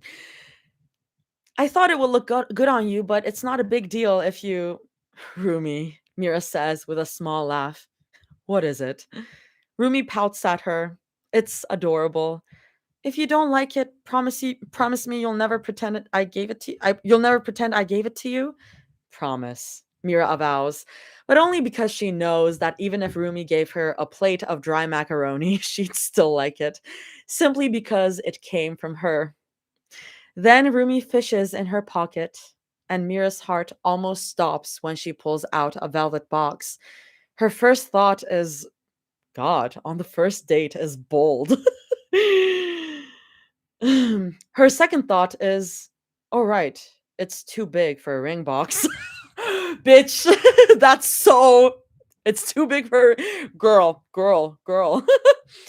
Rumi opens it for her to see, and Mira leans in to look. She pushes her glasses further up her face to squint, and Rumi giggles under her breath. Mira glances up at her with a small glare. She looks back at the necklace and she nearly gasps.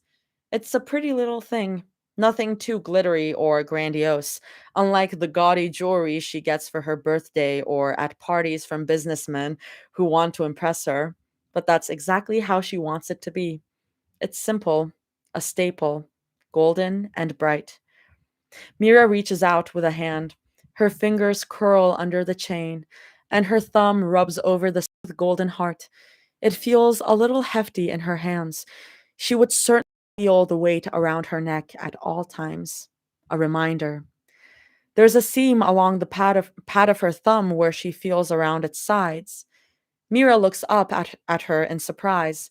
Rumi smiles at her guiltily. She rubs her neck as she answers, if you don't like it, I can have my manager return it later. It's not a big deal. I just saw it in the window and thought that you'd look good, but you always look good in everything. What did you put in it? Mira asks her.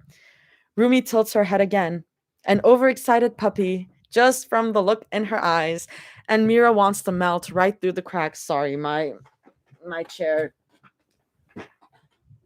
goes down sometimes. It's a locket, Mira clarifies.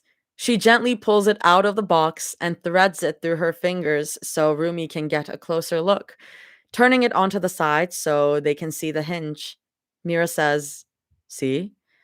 Rumi parts her lips in surprise. Oh. Mira huffs in amusement. You didn't know?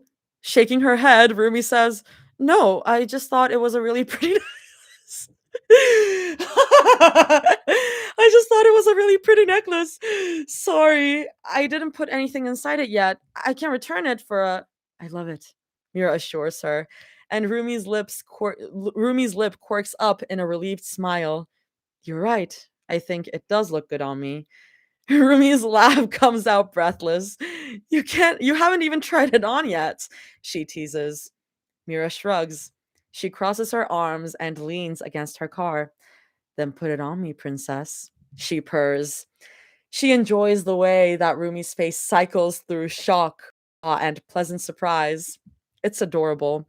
She's so very bad to take her by the face and kiss her until they both sway under the streetlights like drunken dancers. But Rumi snaps the small box closed, stuffs it into her back pocket, and swirls her finger around the locket that Mira holds up for her until it slips out of Mira's grasp. Startled, Mira's hip falls back against the car door. She waits for Rumi to tell her to turn around, but she doesn't. They stay face to face with Rumi's knee ghosting right between hers. Oh. Oh.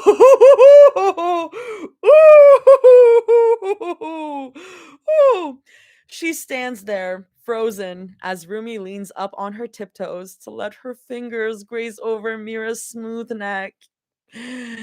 Rumi's fingers are warm. It makes her shiver, and she keeps her mouth closed to keep from saying anything. Sorry, TikTok.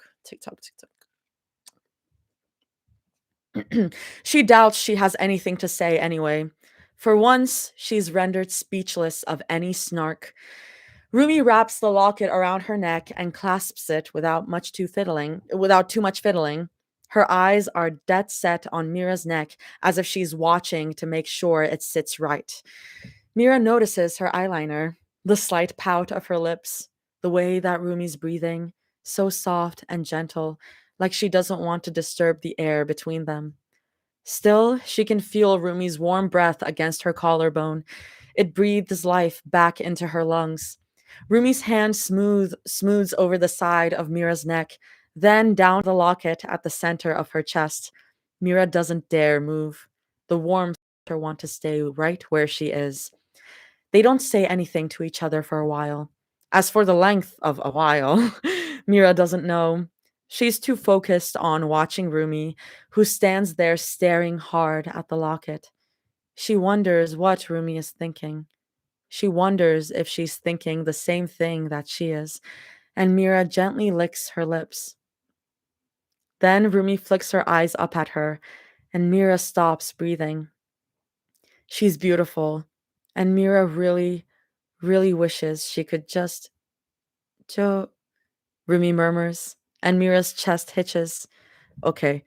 그래서 우리 뽀뽀는 언제 할 것 같아? Mira's breath comes out hard and fast, a short laugh, a breathless laugh. She she puts her hands on Rumi's waist. I think she asked, like, can I kiss you? She puts her hands on Rumi's waist, hesitant at first, and Rumi leans into her touch and into her, and Mira holds her tighter, tight enough that she won't let her go. That impatient? Mira teases. You didn't even take me out to dinner first. Rumi makes a noise in the back of her throat. She enjoys poking at Rumi like this. She finds so much joy in being the one able to do that. Does coffee at 3 in the morning count? Rumi asks her, a little offended. Mira presses her lips together to keep from smiling too wide. She shakes her head. You'll need to try harder than that. I'm not that easily impressed. She drawls. She kinda is, though. Only when it comes to Rumi. A 20 million won locket on the first date doesn't impress you? Rumi asks, teasing just as much as she sounds whiny. Rumi, you're fucking insane. It's like she's halfway to stomping her foot, and Mira wishes so badly that she could just give in, but she likes pushing Rumi's buttons like this, just as much as she knows she's panicking on the inside and needs to stall for time to calm herself down. Otherwise, she'd probably start jumping up and down in the middle of the street like a weirdo. Nope. Mira answers with a smirk. She's proud of herself for not squeaking like a mouse. I wanted to. I'm only worth 20 what I'm only worth 20 million won to you. Mira, Rumi complains. Rumi, she teases back. Rumi puts her warm hands on Mira's waist. It stops Mira from spilling any more jokes to save herself. Rumi tilts her chin down, pouts. Pouts like she knows that Mira's stomach is flipping like the kimchi john they had. 나랑 키스하죠. Oh my god. 나랑 키스하죠. It's a quiet request, but without any whisper of doubt or uncertainty. It's daring, the kind of line that Rurumi is known for in all her projects, but it's sincere. Mira knows it's sincere because Rumi is looking at her like she's holding the stars in her eyes. Mira laughs, breathless and free. She laughs because she doubts she could say anything else in reply to Rumi's bold words. Her answer doesn't need words anyway. She curls a finger beneath Rumi's chin, tilts it upwards until Rumi's looking at her, wide-eyed and a little panicked. But she watches as Rumi slowly flutters her eyes closed and how her warm breath comes out in the slowest exhale as Mira kisses her underneath the flickering street lamp. She can feel Rumi smiling against her lips as they kiss. She can feel how warm she is, even against the nip of the early morning air.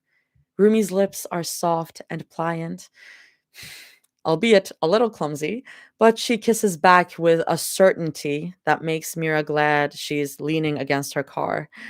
And by the end of it, Mira is breathless. She thinks that she'll be breathless like this quite often with Rumi. It's something she knows she'll need to learn to get used to. She's still holding Rumi's face in her hands. She doesn't want to let her go. Why would she ever let her go? Mira's tongue runs along the inside of her cheek as she darts her eye away from Rumi's lips. She is hyper aware of the way Rumi's chest rises and falls, or how it hitches when she notices Mira is still staring at her, but she can't look away. Then Mira whispers, Kisada doka? Hahan bondo? It's timid, the way she asks it. Timid has never been something that Kang Mira has ever been. For once, she's mousy instead of sharp claws and hissy fits. She's never been this shy before. But for Rumi, she just can't help it. Then Rumi giggles, shy, but so very giddy, and runs her hand up Mira's chest.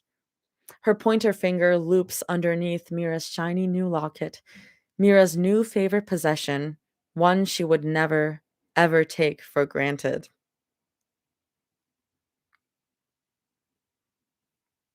I'm holding my tongue. Then Rumi tucks her in, pulls her like they already belong to each other. In a way, don't they? She's never felt a gravity this strong before. Yes, Rumi breathes against her lips. Mira thinks she'll never tire of hearing that answer. Diabolical! Dia-fucking-bolical! Dia-fucking-bolical! Where's my fucking... Oh my god. Dia-fucking-bolical! Diabolical!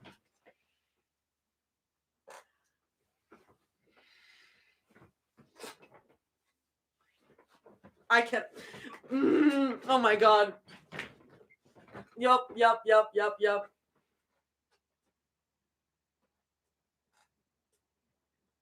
Nothing fucking matters. Nothing fucking matters. Oh my god. Oh my god. Oh my god. I just joined the chat and I've already got a brick thrown at me. Cactus, why? Oh my god. What is Cactus saying? What is Cactus saying? Bitch! I need a crash out plushie too. Oh, Cinnamoroll. Oh, Cinnamoroll has gotten me through shit. Okay, already shot dead in the Bronx. Speaking of the Bronx, if anyone is free tomorrow, if anyone is free tomorrow evening and will like a ticket to something, I might have something for something in the Bronx. Wait, what did Cactus say? Well, yes. Well, yes. That's what I'm screaming at. Well, yes. Your execution.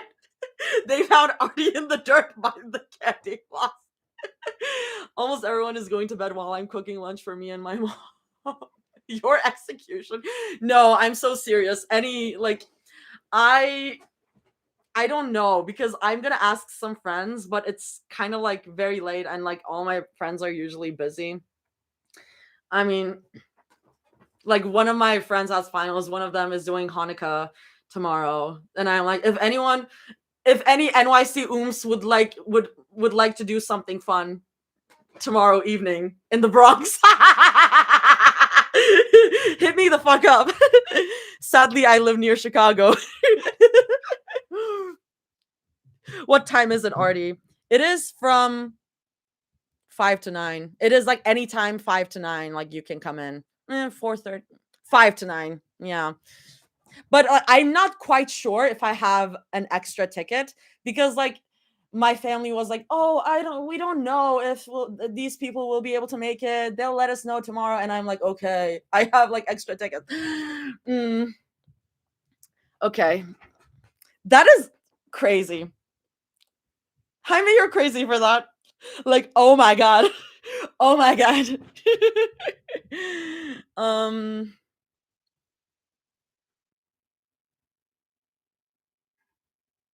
Sorry, I'm just like reading back. Ooh, we're right at the end. And yeah, let's finish it up real quick. Oh, like we're right at the end. Okay. Rumi POV.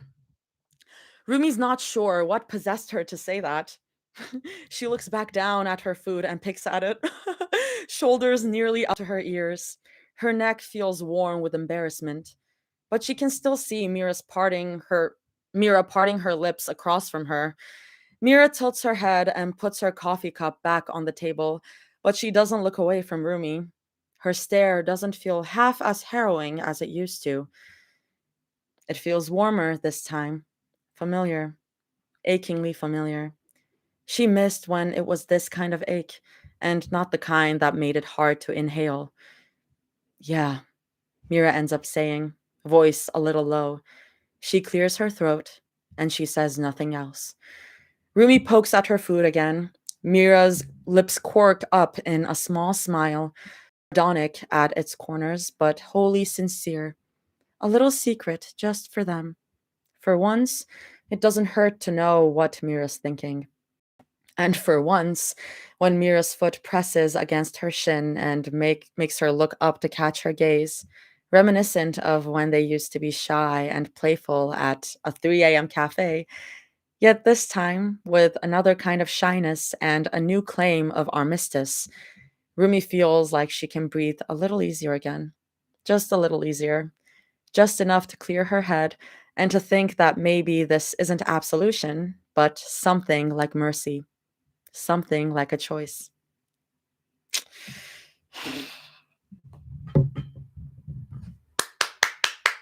Beautiful, beautiful chapter. Oh my god, that might be one of my favorites. That might be one of my favorites. I feel like I say that. I feel like I say that all the time. Like, oh my god, it's up there. Wow. Okay. Let's see the notes and the translations. Okay. Joguraso uri pop oh god. I sorry for like butchering all these. Uri popo는 언제 할 것 같아? So when do you think we're going to kiss? Mhm, mhm, mhm. 나랑 키스하죠. Kiss me, please.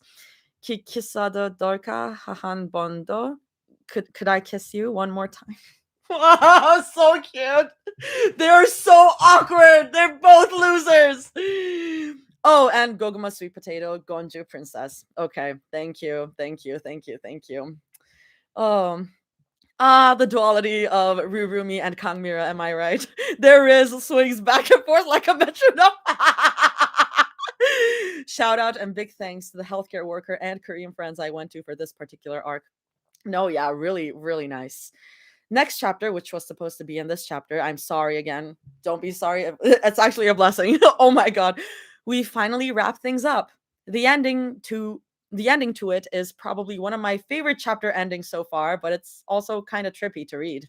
See you next week.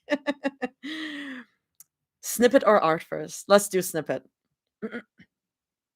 It's just one sentence. The first thing that Zoe notices is how dry her mouth is.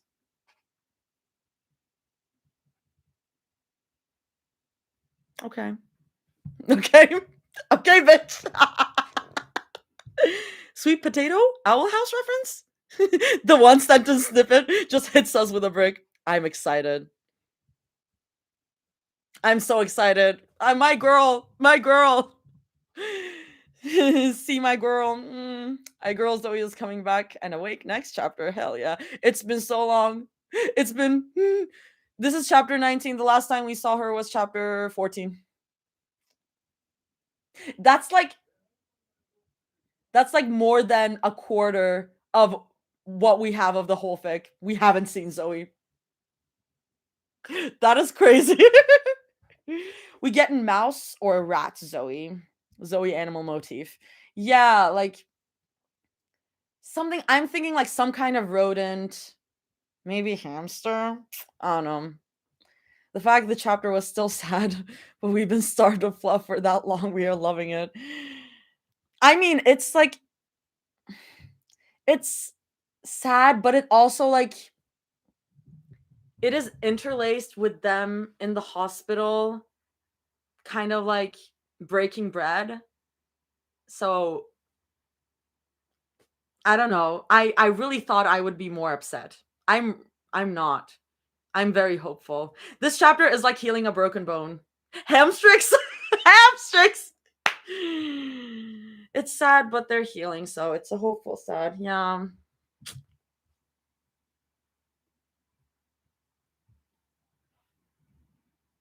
Wait, Rumi's just like me for real, for real. I can see myself either doing that or being like, here's a locket. I didn't know it was one until I got it. But fun fact, I fell off my bed when that line was read during my live reading. LMAO. Oh, real, real. I can guess what you're referring. I can guess what you're referring to. Sam make a great case for Zoe being a turtle in the art of life. I mean, I feel like Zoe being a turtle would be too obvious. But I don't know. It really feels rodent-ish. I don't know. I got to Ruminator in the chapter and genuinely slammed my head into the wall. Like, I'm like... No, I got spoiled about My Little Ruminator, and I got spoiled about the coffee at 3 a.m. So, again, it's not like out of context is like, okay, like I can guess what it's referring to. Like, it's not life shattering, but I was like, nah. Okay, let's do the art. Let's do the art real quick. Yes, I kept seeing this. I kept seeing it and like scrolling past it. Give me a second.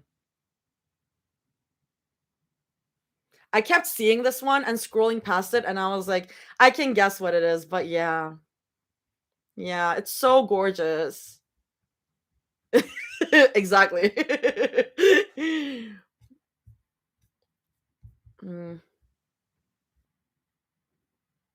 Post breakup. Oh. Oh my god. That's so good. Oh my god. Oh my god, this is so good. Oh my god. Oh my god. Jaime liked one of my TikToks and I genuinely freaked out, then Artie reposted mine. Which one? Okay. Sean. Oh yeah, Sean. There should be more art if you refresh because I added more lately. Okay. Yes, sir. Let me see. Oh, we got a lot more. Scary Big Brother Ginu. Right, because you've been so much better at handling things than us. Oh, oh, that's so good. That's so good. Oh, that's really good. Damn. His face fucking contorts, bruh.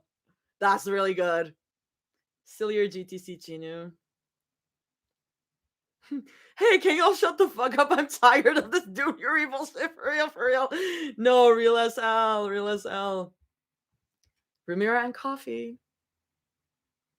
Coffee at 3 a.m. Yeah, I think I saw this line and like skipped the art. Oh, that's so gorgeous. That's so gorgeous. Oh my god. Wow.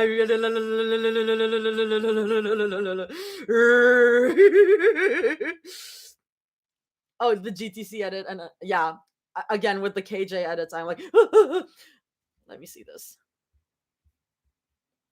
Silver Spring. Wait, yeah. Yeah. You won't forget me.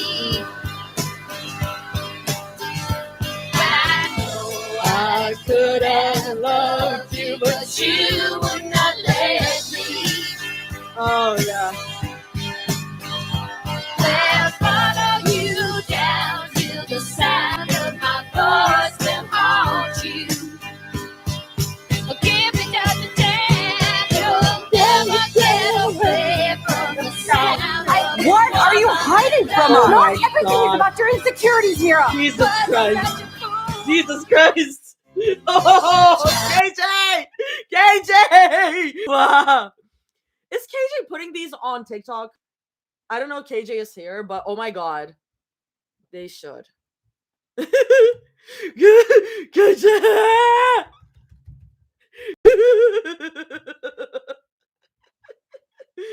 Okay. Jesus Christ. And another edit. Hit us with the breaks. Hit us with the breaks.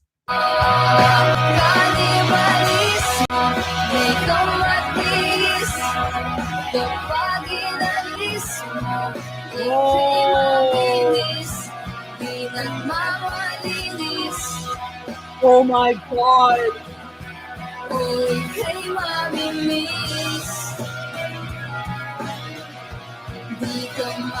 Jesus! To silence is still good. Unresponsive at this time. ETA about 2 minutes. Oh no! Holy shit! Oh my god! god, that's crazy. Oh my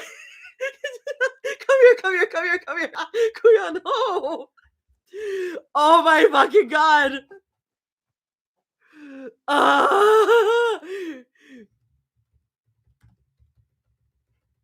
That's crazy. That one's wild. Okay. Beautiful polytrix animal art. Gimme the animal. Oh no, my god. Zoe, baby, wake the hell up. Your hot rich sugar mommies just did the nasty while calling your name and are falling in love again, and you're sleeping. Be for real. Be for real. Get up. Oh, this is so gorgeous. Oh my god. Oh my god. Oh my god.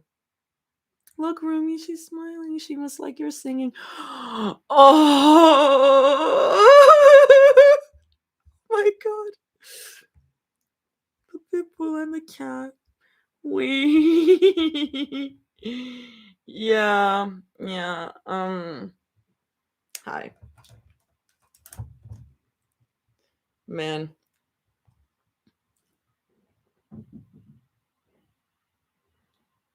My cousin commissioned Prince 3 times for more from this chapter. Brace for impact soon. Already question, how do you feel about Rumi? Rumi? I won't answer that. The polytrix on the TV screen? The polytrix on TV screen. Oh my god, remind me. Oh my god, remind me. I'll check my reposts and I'll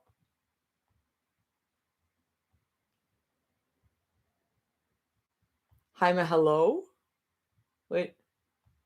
Cal's gonna get all of us. My cousin is so funny. Jaime never go. No, it's like literally like I know who your cousin is.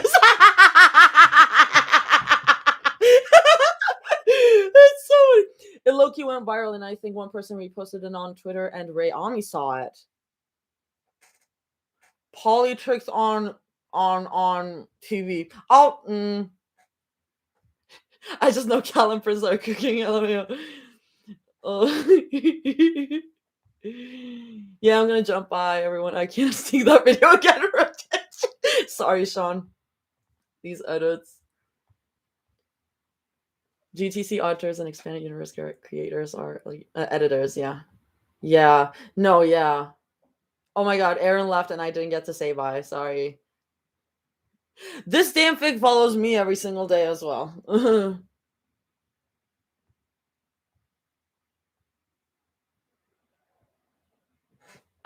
In my defense, I need to mod. Oh.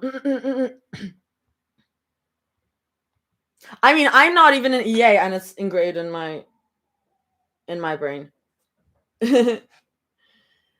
Oh, so it's not because you like us. Okay. LMFAO. What are you modding? Already get into EA? You love it there. Yeah, there is no chapter 8. There's definitely going to be a chapter 19 audio. Because chapter 18 and 19 were supposed to be one chapter. So there will definitely be chapter 19 audio. Already the lore is insane. The lore that has been like made kind of public or like more lore. Bye, Aaron. In EA. I know. What's your question? Artie, you could be there for a few days until the next chapter drops. Guys, we'll sponsor your EA You need to be. You'll get to see me mod everyone in the server. No, I'm not answering that.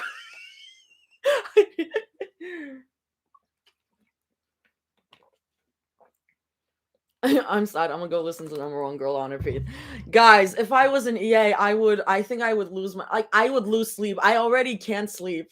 I think I would lose sleep over it. Like for my own sanity and well-being, I don't think I can. I don't think I was like, because I was thinking about that. I was like, maybe I'll join EA. Like maybe I'll either join EA or I'll just send Jaime some money and I just end up like sending Jaime a tip. So I'm like, uh, thank you. Cute shirt. I throw more bricks in the air. Oh, I believe that. Artie, I'm gonna send you something on Discord, but you can't show anyone. I just want to see your face. Sure, sure. You gotta join Artie. Cactus is elite there. Oh, I know. As she should be. Wait, let me pull up Discord. As she should be. Like, my first introduction to Cactus was when she was taking screenshots of R and M arguing in my chat, and I think it's so funny. Jaime, you're scaring us. It just consists of us freaking out, being gay, and throwing bricks at each other. That makes sense. No, here's what you don't understand about me, guys. When I say I have like Discord server phobia, I'm not even in the server that like was created out of my own lives. Like I'm. Oh yes. Oh god. Oh my god! Jaime!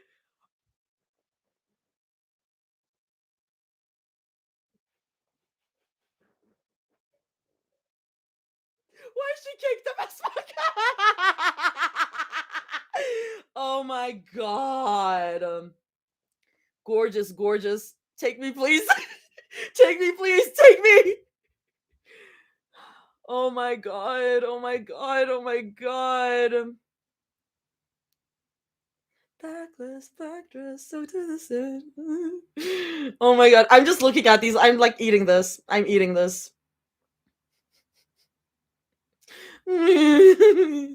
There's some Mira. Mia Cal laughing evilly. I believe that. I believe that.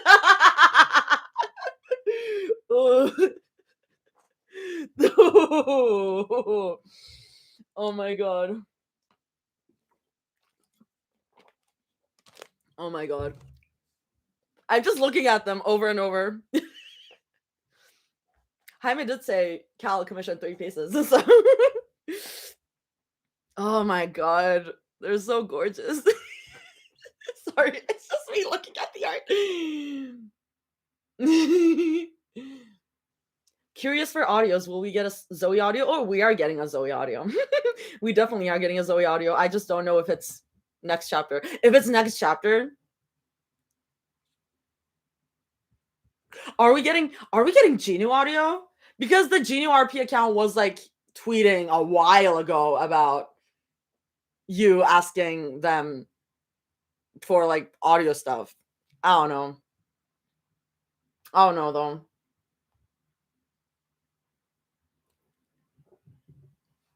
Zoe voice soon. Zoe voice soon. Yeah. Genu audio LMAO. Listen, I think it'll be fun. That's my guy. That's my guy. Okay. That's also I was thinking about Sunny when I was reading the Genu parts. I was like, oh, I bet Sunny loved the Genu parts because Sunny loves Genu. But yeah. Cal, drop that in the EA. Come on. Oh, I'm gonna stop sharing. Yeah, I both yeah, yeah. Sunny said favorite teaser. Iconic. I love Sunny. No, because Sunny was like, oh my god.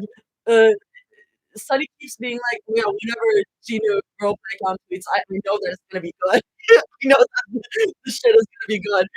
So I was thinking that they would be really excited for that. I'm keeping until I get the full renders. What do you mean full renders?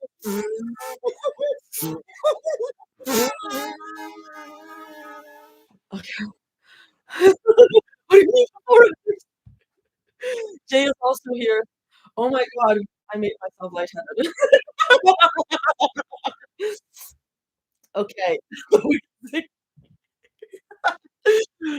Should I play drinks or coffee? Drinks or coffee? Drinks or coffee? Going once, going twice. I'm gonna do drinks or coffee. See how much fun you're having already? This is what it's like to be a here's the thing.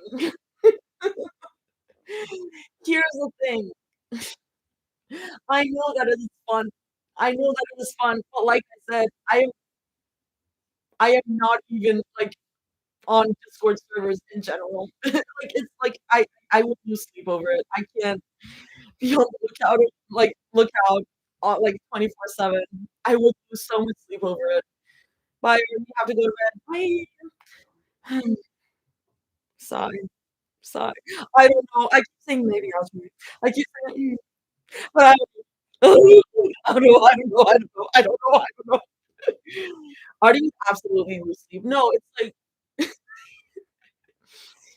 so many people lose sleep because of the amount of lore that I lose sleep over it. No, like barely anyone in EA sleeps. The FOMO gets to everyone. Everyone in this fucking fandom needs to fucking sleep. We all have FOMO and we have to yell at each other to go to sleep. I don't know. See, that's you guys are just proving my point. I can't. For my own sanity, I can't. I just cannot. I wouldn't be able to do anything else. What's sleep?